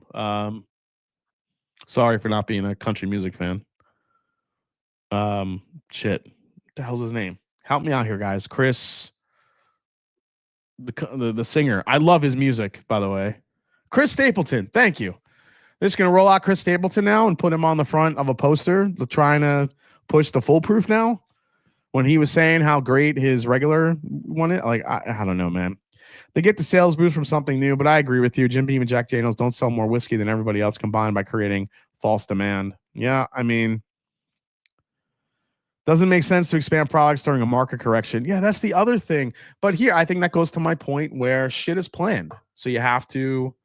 I think they're putting this shit out no matter what happens because it was in the pipeline. So, all right, guys. So this bottle was sent to me. I think somebody had heard that I haven't tried one of these one of these Barton single barrels. 18. Oh my God, that's dark. Holy shit. So this is Elkwood. Elkwood Reserve is a great brand. They put out a lot of Buffalo Turkey. They put out some 10-year stuff. They have a great little lineup, but they are definitely first in the market with grabbing some of these unique barrels that seem to trend in a certain direction each year. Ed Williams with the 1999 super chat. Thank you so much, man. Appreciate you. Scott S just poured the A925. We're going to get into that next. We're going to try that Elijah Craig rye for sure. Is that grape juice? Yeah, dude, look how dark that is. That's crazy. So because I know you guys are going to ask, is it better than Calumet 18? I know you're going to ask. So I broke out the Calumet 18. I have it right here, and we will compare it because I know you guys are going to want to know, is it better than Calumet 18? So this is 124 proof, aged 18 years, single barrel. Bottle number 25, barrel 225. Let's see. A cool little sticker on there. So it's from the Reserve Syndicate, and it's called If You're Not First, You're Last. Love it. Nice little Ricky Bobby. Little Ricky Bobby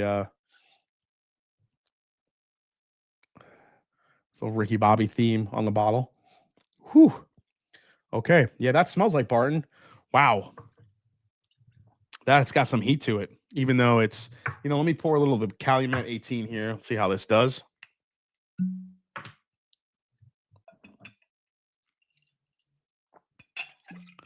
By the way, I love these lips on the bottles like that. I think it just makes for a really nice, clean pour. I dig it. I'll leave that there. Jason, did you back into that bottle? Must be nice. Travis Robeson just doing all the stuff that pisses me off. I love it. That Calumet 18 is dwindling. Yeah, that's because I've been, I think I've compared it to about 50 million things on live streams because of you guys. I love it. So this is a single barrel. This is a single barrel. Unfortunately, my bottle cam died already. Sorry, guys. But yeah, this is the bottle right here. It says single barrel on the bottom area. You have a nice big 18 right here. Elkwood Reserve. So let's get into this one. It's my my first full bottle of Barton 18. being from, these new trendy barrels that everyone's trying to get their hands on. Yeah, the color difference is good. Okay, ECBP is probably my favorite bottle to pour from with that lip. Nice tight pour, says Trav. I agree, Trav. All right, let's try this one.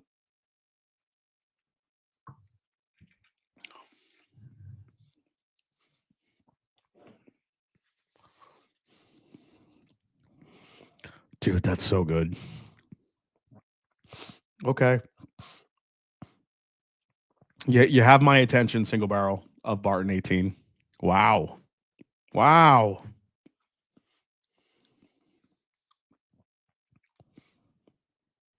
Super rich, dense oak. This is, I want to say cherry, but I feel like it's a little brighter. This is almost like, how there's like dark cherry and there's, red cherry.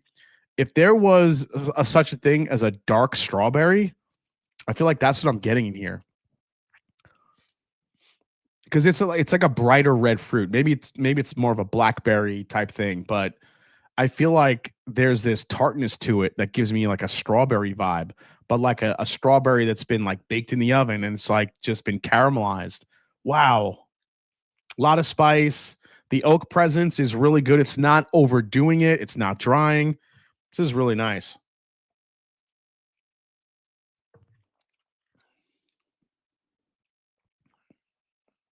The oak is definitely prevalent, especially on the second sip, front to back. The oak's going to be there. It still carries that 18% rye mash bill spice that it has. It's got a lot of spice, a lot of kick to it. Black pepper, black tea. I would even say like a chili pepper for sure. Crushed red pepper, a little bit on the back end. It's a sweet pepper, maybe like a Calabrian chili type of pepper. Gooseberry, pomegranate, maybe pomegranate, Kenneth. There is like a little tartness right in the mid palate that I get, but the oak is starting to take over a little bit more. Definitely huckleberry, maybe a combination of huckle and snozberry. It's a snuckleberry. Hashtag snuckleberry. Make it happen.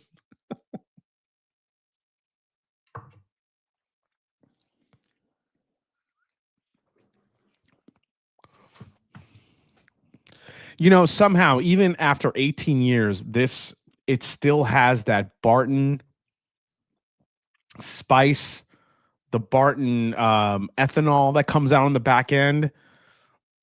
Just Barton just has this way of presenting a whiskey where you can have all the attributes you want, but somehow, some way, you're going to get the heat. And I think for some people, that's a really beautiful thing. Does Sam Houston still stores from Barton? Sam Houston isn't really a thing anymore. I'm not really sure what happened with Sam Houston. Snozberry fed. Bulgarian sweet and red pepper for sure. Adam Hinton. Barton ethanol is a perfect note. Yeah, Jason, that's what it is, dude. It's like Barton ethanol. Just like you get it no matter what. Let's grab the Calumet 18 here. And I think what I'm finding already, there's definitely a similarity here. Wow.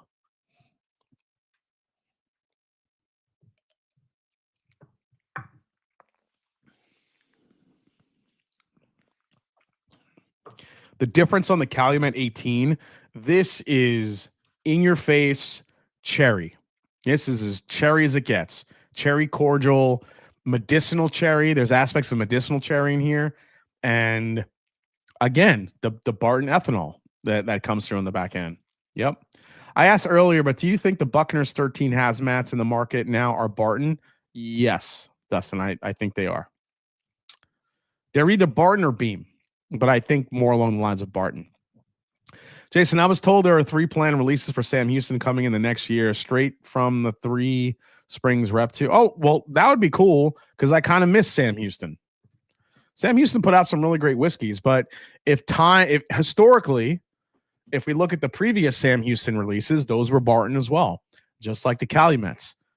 Same umbrella. So I wouldn't be surprised if we see some Sam Houston coming back with did I just call it Ham Houston? I did. I said Ham Houston. I did. I said Ham. Ham Houston. If Ham Houston comes back with some more Barton, how is it different from Calumet? That's what that brand needs to figure out. I just hope that Sam Houston doesn't come back and is like, we're going to give you some high age. But if you're telling me that they said that we're going to have some releases down the line, I mean, I would not be surprised if they are 18-year Barton because they're around. These barrels are out there everywhere. So, and here's a distinction I want you guys to make. If you see 15, 16, or 17, that's probably Buffalo Turkey. If you see 18 or 19, that's most likely Barton. Barton. I totally emphasize the T. Barton. So I know it's kind of a weird like crossover like you get from like one year to the next, but that's really kind of where the single barrels are right now. So a lot of the Buffalo Turkeys now are hitting 17 years old. So if you see 17, generally those are probably going to be Buffalo Turkeys. But if you see 18, maybe even 19, those could be Barton. Those probably more than likely are Barton barrels. Those Buffalo Turkey barrels are just hitting 16 and 17 years now. So just keep that in mind if you're looking at single barrels and looking at those age statements, what they could be. Just putting that out there so you guys, are better informed.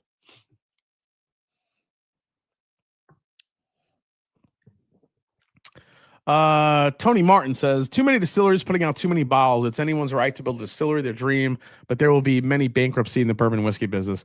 Yeah, I always say if you're trying to build a distillery now, that's a very, very bad business move. You're actually better off sourcing because there's so many barrels out there now for decent money. And you could use those, you could sit on them, and when they're ready to go, they're ready to go. Sam Houston 15 just dropped here. Really, Tim? Sam Houston 15 just dropped? Okay. I'm going to have to look for that. It would be interesting to see how the Elkwood compares after it opens up down the past the shoulder. Yeah, I would agree, Top Jimmy. But right now, have you tried the Sagamore High Rye Bourbon? Have not tried that yet, Albert. I'm hoping they send me a sample.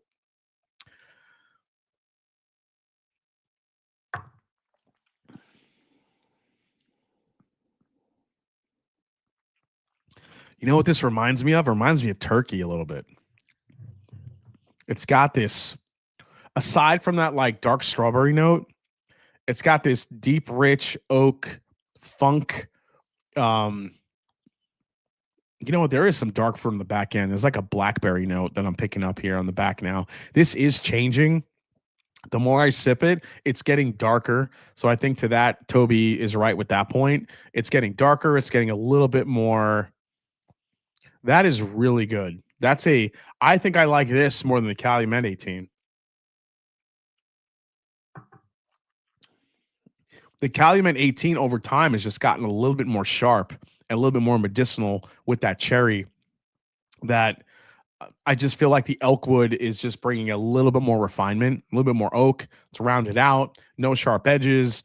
The ethanol is there, that Barton ethanol kick, but it's not overwhelming by any means. This is a really, really good single barrel. So the guy that sent me this, he said it was really good, and I believe him. This is a really good single barrel of Barton 18. So just like the Buffalo Turkeys, guys, be mindful of where you're buying it from. Don't just buy it to buy because it has a high age statement. I know it's hard not to do that, but this is really good whiskey. Price difference, 500 versus, I think, 250. So pretty much half the price, I believe. Maybe 300 for this. I'm trying to remember what the price he told me that this was. I could be wrong, but I think that's where around that they're going for. So Thomas Ray, $3.99 for this, you think? Are these $3.99 the Elkwoods? Oh, they're $400, so $100 savings. Yikes. Yeah, this is still the better buy, but you don't get the box. You don't get the beautiful box.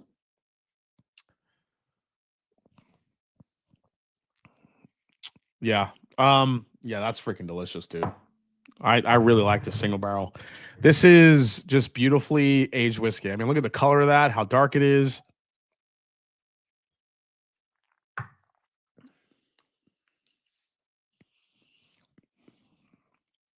Yeah, as this is opening up, that strawberry is turning to cherry. It's getting into like a dark cherry note. Black, not even cherry, like blackberry. Blackberry. There's like this interesting like sweet tea note in the right on the back of the palate. Heavy oak, heavy char, but not overwhelmingly oaky and not overwhelmingly drying. Just enough to keep it. Wow, that's really good. Um, damn. Elkwood Reserve. They have some good barrels, man. That is some good shit. I like that a lot. That's really nice. I'm gonna probably bring that to Bar Some Blitz to share that. That's really nice. Jason, would you buy a bottle of that for $3.99? For 400? I don't know. I think I always say this: like, if you're gonna spend money on the Buffalo Turkey or a Barton 18, make sure you buy a bottle that you from a trusted source that you know and you love. And this way you feel a little bit better about spending that high money. I would never blindly go and buy that. So without tasting it first, especially for a $400 bourbon. I know that's not, you know, it's kind of hypocritical because I went and I bought that Calumet 15 without trying it. I'm sorry, Calumet 18 without trying it. But again, that's a GR. It's a or actually it's an LR. It's a limited release. But that's a whiskey that's out there in a lot of different markets. Whereas a single barrel, I don't really know where it's coming from, who picked it, you know, what pallets were involved, all that stuff. I'd probably never buy a pallet that I did not know for 400. But if it was a pallet I trusted, and I was like, okay, you picked it, and it's 18 years old, and you say it's this, and this, I'll buy it. And I think that's just a big difference with Buffalo Turkey and these 18-year Bartons. You gotta $400 is tough, but 18-year Barton doesn't come along very often, especially when it's cask strength and if you're getting it from a trusted palate. I would not buy it. Do not buy it blindly because much like the Buffalo Turkeys, there's a lot of shitty Barton 18 barrels out there too. So don't just blindly go buy one because you want one and you think it's going to be good. Do not buy it if you can't try it first. That's my only. I know that's tough. You can't always try it, but if you're that interested in something, reach out to the club that picked it. If they have bottles left over, see if you can get a sample of one before you want to purchase it. There's ways to go about it. Just I don't think people do the enough steps to, you know, I guess what are the words here to I don't know, somewhat ensure their purchase with, you know, what they have. So yeah. Jason, can you believe how much better the Cedar Agent Orange was when it arrived? Yeah, for sure. Calumet 18 on the shelf. See, the more I drink the Calumet 18, the less I'm like impressed with it. I know people are like saying that's whiskey of the year, but I don't buy it. I'm not into it. All right, here we go. It's time. Elijah Craig Barrel Proof Rye. A120. I'm sorry, A925. Let's do this. Let's crack this thing. I am so excited to try this right now. Let's open it up. Just got this bottle today. Came in the mail, and I was like, oh man, we are cracking this on the live stream. Heaven Hill did not send me this. I bought this one. I overpaid, but I bought it. All right. So color, pretty nice color for a rye. I dig it. Due diligence. I did it with that 15-year Buffalo Turkeys from Groups. If I couldn't sample, I wasn't interested. Yeah, exactly. Who are palates you would trust? Good question, Jason W. ADHD whiskey, I trust. If Matt picked a 18-year Barton, I'd be all over it. Who else? Who else?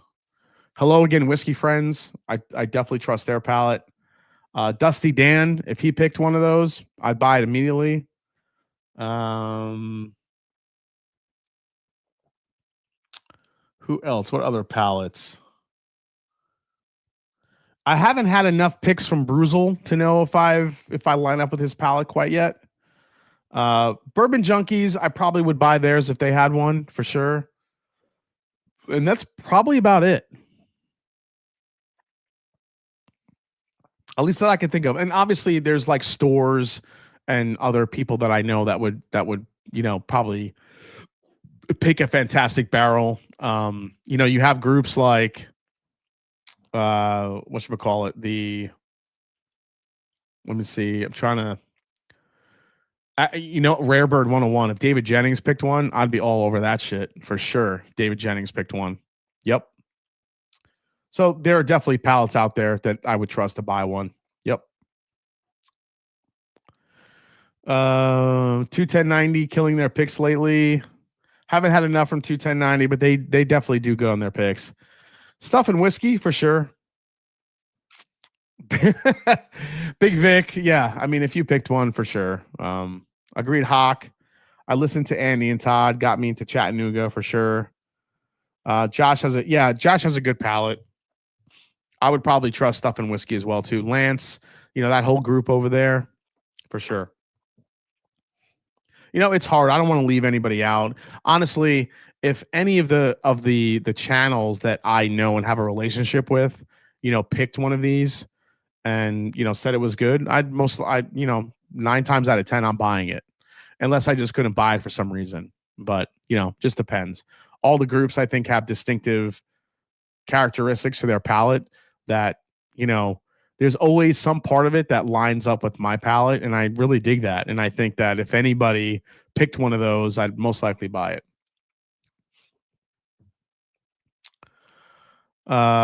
Katie Turk, of course us. If I'd only pick it if it was thick in the mouth, the Master Drum. You definitely got to compare that ECBP. Yeah, so I actually pulled out some ryes here to compare it to for this year, and we'll see how it goes. Don't trust its bourbon night anymore. I would have to try. So I never really lined up with a lot of their picks, even after the whole switch up.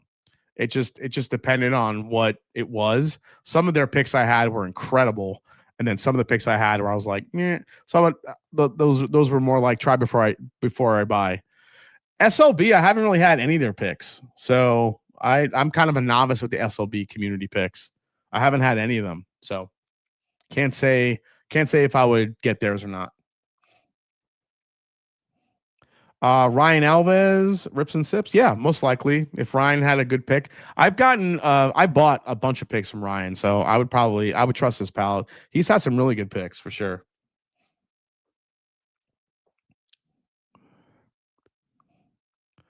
Get a Kitsap pick. Kitsap, I did get one. I got sent the whatchamacallit. Ooh, that smells nice. I got sent the whatchamacallit. What pick? The what's it called? What's the brand? Still Austin. Got a Still Austin pick.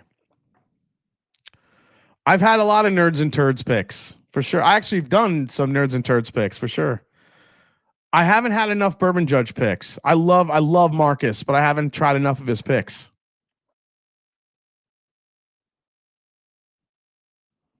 You ballers getting more than M&J picks. Jay cleans me out. Yeah. Yes, yeah, we talked about that last week, Tim Romero. Yeah, if you guys missed it, Wild Turkey is bringing back this banger, the Cheesy Gold Foil Edition, aged 16 years. So yeah, we talked about that last week. We have great stuff coming out from Short Barrel and Liper's Fork. Very nice. They were really good. Can you explain the difference between, by the way, between dusty and old? Dusty bourbon is just it's more of an adjective that we use when it comes to bourbons that were, created in the 50s, 60s, 70s, 80s. I don't know, does 90s count as a dusty at this point? I'm not sure what that threshold is, but I would say it's around that area for sure. So it's not that it tastes dusty, but there is a different profile with whiskey made in that era versus now. Now you have more of an elegant spirit that's been created versus then. It was a little bit more rough around the edges. The trees were older. It just had a different vibe and a different flavor than what we get now. So that's what the dusty bourbon is. It's not really old. Old and dusty can go hand in hand, but when you say dusty bourbon, that's really kind of what that means.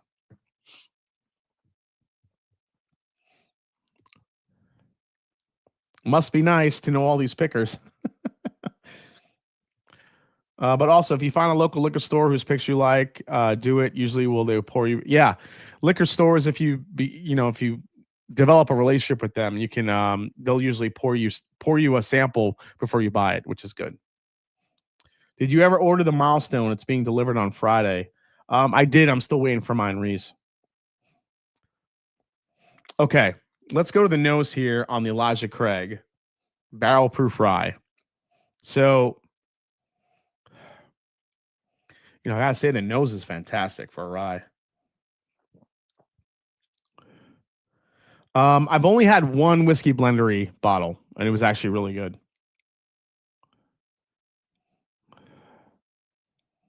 Oh man. So I'm getting straight up lemon meringue on this, which is really an interesting note. Lemon meringue and clove. Like that lemon custard with a little bit of like that toasted topping that it has. It's a sweeter rye. So A925 comes in at 108 proof, 12 years, 3 months old on this thing.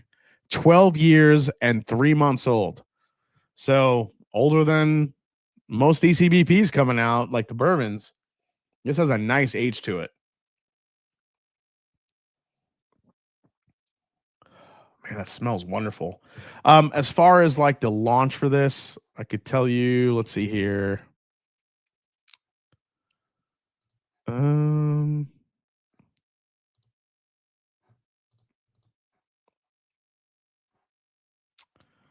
Where'd it go? Oh, here it is. Okay, so this is the first barrel proof rye whiskey ever to come out of Elijah Craig. 12 years, 3 months old, 108. That is a very low proof for a barrel proof whiskey. For reference, Elijah Craig's, mostly 126-ish.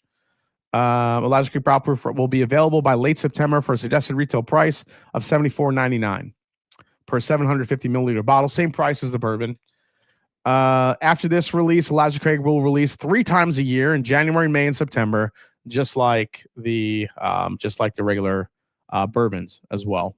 So, all right, let's get into this one. It does have some nice sweetness, man, for sure. Love this. What's your favorite Wild Turkey Master's Keep? I have 2 left to get, says Reniculous.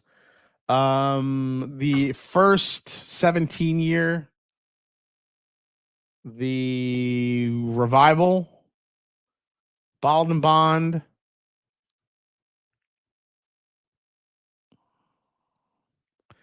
I gotta say, Beacon is up there real quick, real fast, man. That Beacon is so good. So I've already talked to some people. Speaking of SLB, I've already talked about SLB. They were kind enough to talk to volunteer to send all the different Masters Keeps blind to both me and Rarebird. We're gonna do a live soon here on one of these Wednesday nights.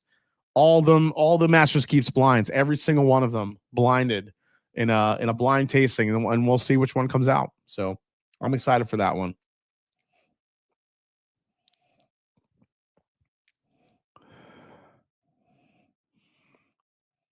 Man, this has some really nice baking spice. Oh my gosh.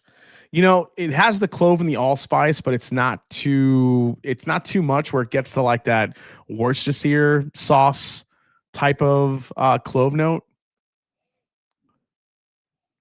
Let me go into this one. Cheers, guys. Let's try this. So let's start comparing here to close out the night.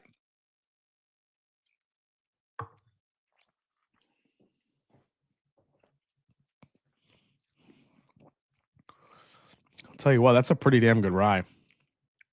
It's definitely a Kentucky rye. It's a sweeter rye. Chris Lindahl, if you had to recommend an everyday drinker, always on your shelf bottle, one shelfer and one harder to find, One that's always on my shelf, you're always going to find is Wild Turkey Rare Breed. That's always going to be on my shelf. Always. As far as one that's harder to find, something that I really like that's a little bit harder to find, probably.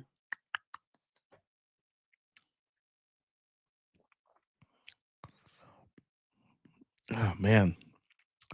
What is harder to find that I always try to keep around?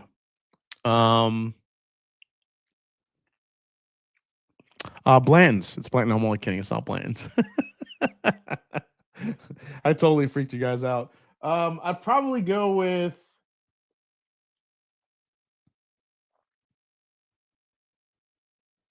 I mean, harder to find.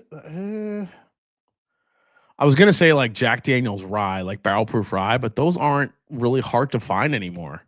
I guess it depends on where you live, but those aren't that hard to find anymore. I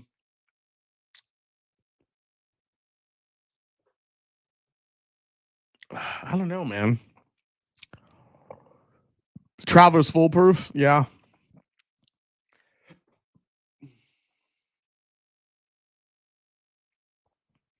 I mean, I don't know if they're harder to find, but I mean, Four Roses single barrel picks. Always like to have those, like a good selection of those, like hanging out. Um, I think when you're talking about like harder to find ones, it would be single barrels, like single barrels you really enjoy, whether it be a Knob Creek, a Four Roses, a Russell's, any other type of brand. Those are going to be the ones that are a little bit harder to find, especially when it's like a good one that you want to keep enjoying. But as far as like an everyday bourbon that I'm always going to have on the shelf, it's going to be Rare Breed, hands down. JJ Bowman single barrel, I'd probably throw in that category too. Those are always really good and a little bit harder to find, even in my area here. Okay, so as far as let me see, this was the yep. Okay,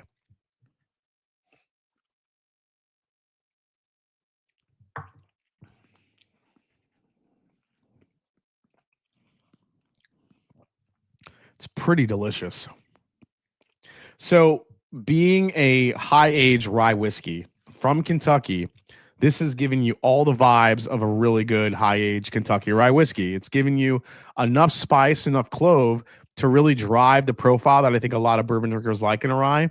But there's some depth here. There's some dark fruit here. There's some baking spice. There's some mint. There's some like heavy sweetness.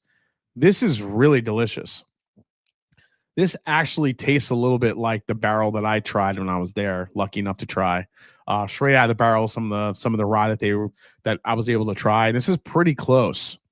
I don't think it's as dark as what I tried, but if that is an indication of some of the barrels that could come to this release, then we're in for some really incredible ryes from Elijah Craig. Drums and Drams didn't like this ECBP rye in his review today. Good for him.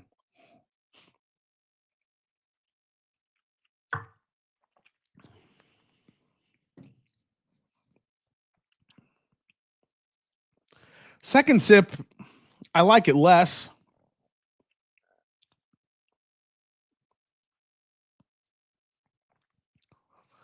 The one thing that this is missing for me for being a rye is the heavy spice. It's almost too sweet for me for a rye.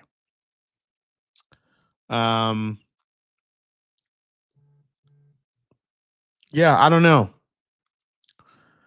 This doesn't I mean, he compared it to the 134 proof version rye. Oh, Jesus Christ. I mean, I'm just going to keep my mouth shut.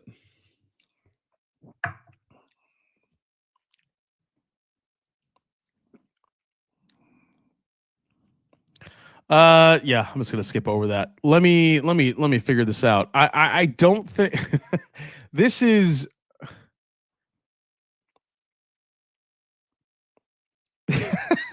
should we do you have any Pikesville to compare it to? Seagrass? Not seagrass. Seagrass is completely different to this regard. No, not the 12-year bullet rye profile. So I have some ryes that I pulled out to compare this to for 2025 here, just to see. So I have the Sagamore 10.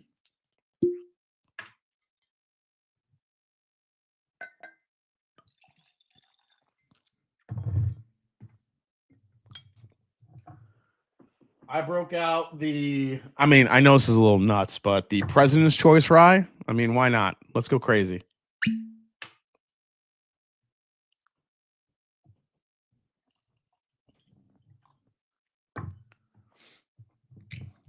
You want me? Actually, yeah. You know what? Let me pull out the Michter's. The Michter's will be a great other one. I don't know why I didn't think of that earlier. Where the hell's my Michter's barrel strength rye? It's right. That's not it. Where is it?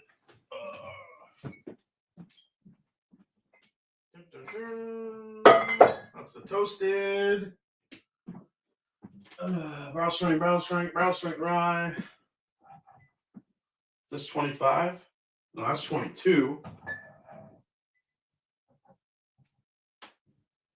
Whatever. All right.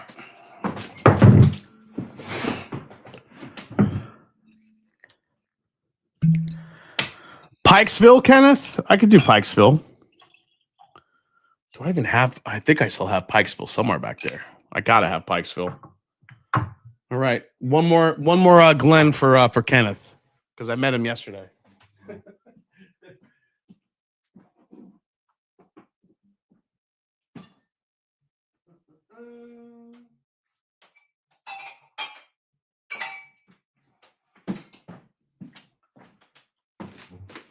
Pikesville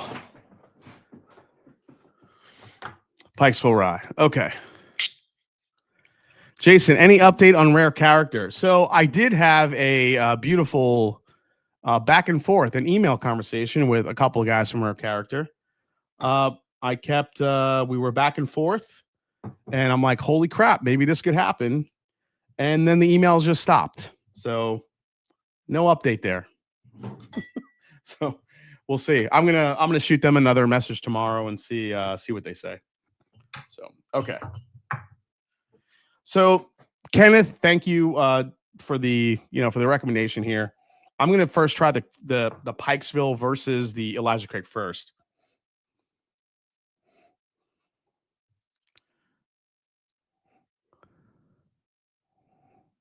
Yeah, Brian Shrimp. I got a knob 21 on the way to review soon, so stay tuned.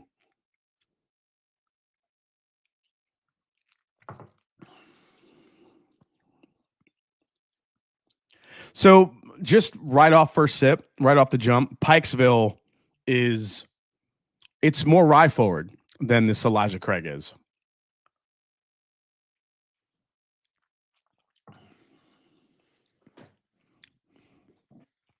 The Elijah Craig is sweet.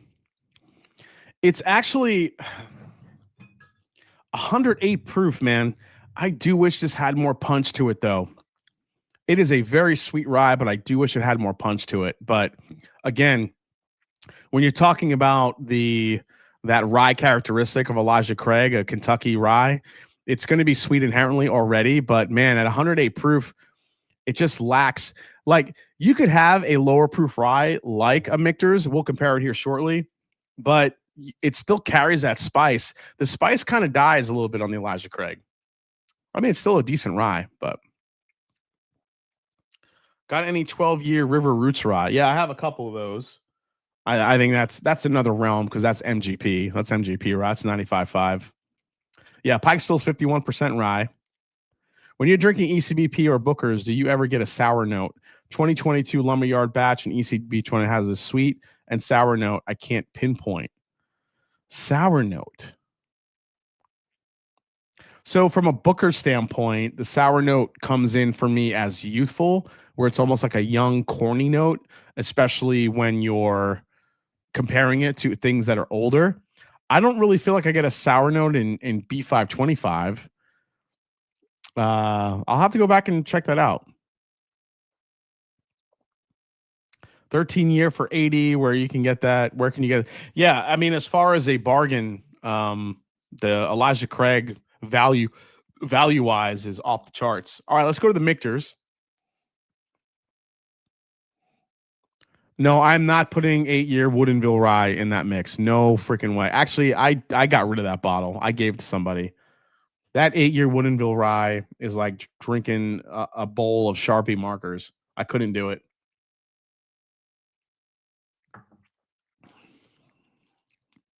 Oh man. So the Michter's, Again, the Michter's is a little bit more baking spice forward. It's a little bit more on the clove side, not super less sweet than the Elijah Craig for sure. All right, let's go to the Sagamore 10.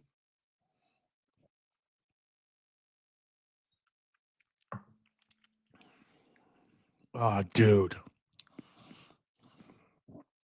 Even though I like the Sagamore 8 more than the Sagamore 10, this Sagamore 10, I think I like more than the Elijah Craig.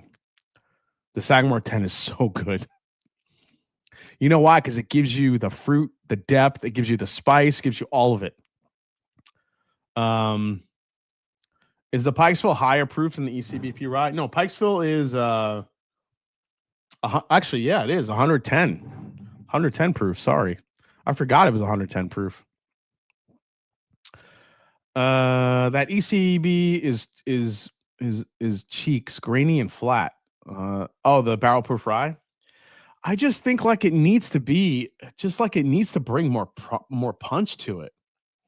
Let's go to the President's Choice.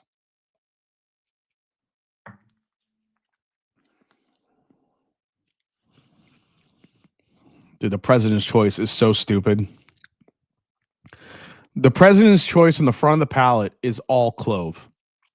And then it finishes with like blackberry. That's so crazy to find that in a Kentucky rye.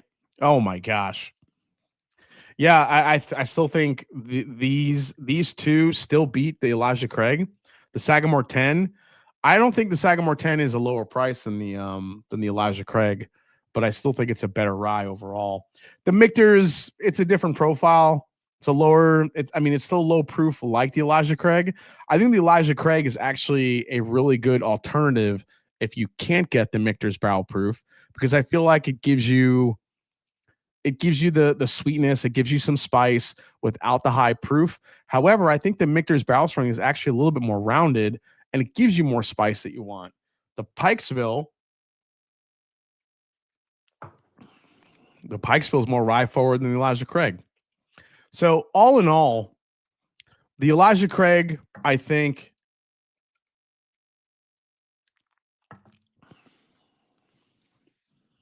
while it has some really good sweetness to it and some good rye spice, I think overall it falls a little flat compared to some of the other ones. The rye grain is there. It's got a little bit of spice, but overall it's not hitting where I want when you compare it to some of these other beasts. I actually think the best alternative might be its own brethren, which is the Pikesville. I think the Pikesville has a little bit more of a rye kick to it. Elijah Craig is nice. It's elegant. It works. It is what it is. But I really want to see when the Elijah Craig, I want to see Elijah Craig barrel proof rye get to those upper echelon of proof points with that same age to see what it does. Because the barrel that I had, which was a lot darker, was delicious. And this isn't really bringing that same, it's not bringing that same flavor profile to the party here tonight. So BYOB. What website you buy your whiskey from? Because like to get some of the bottles as Vincent Fraser. Usually Shared Pour, Bourbon Outfitter, most of those. JD, I don't think this thing, like, yeah, I can understand you guys wanted me to compare it to the Jack Daniel's barrel proof, barrel strength rye.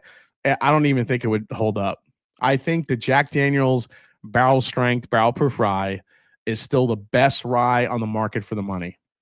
Easily, hands down. Even over most of these. I mean, this President's Choice is great, but I've had Jack Daniel's barrel proof rye picks that are better than this. Sagamore 10 is a little bit of a different animal. I think that could go head to head with mostly everything. Michter's, I think the Jack Daniel's can beat. Pikesville can beat, and it could definitely beat this. So Jack Daniel's will probably still remain the king of affordable barrel proof ryes, because those things are like 9 years old. I mean, this is 12 years old, but it still comes off a little bit too low proof and flat. I think if Elijah Craig, or Heaven Hill, I should say, came out of the gate with like a 130 proof, 12-year barrel proof rye, dude, people would be going ape shit for those. But the fact that it's only 108 proof, I think, holds it back a bit. for sure. Good rye for sure. Great rye? I don't think so. So yeah. I think that's kind of like my final take on it. Can you compare our Sagamore rye pick? I would EBA, but it's upstairs. But I think that might be better than all these. I love that damn thing.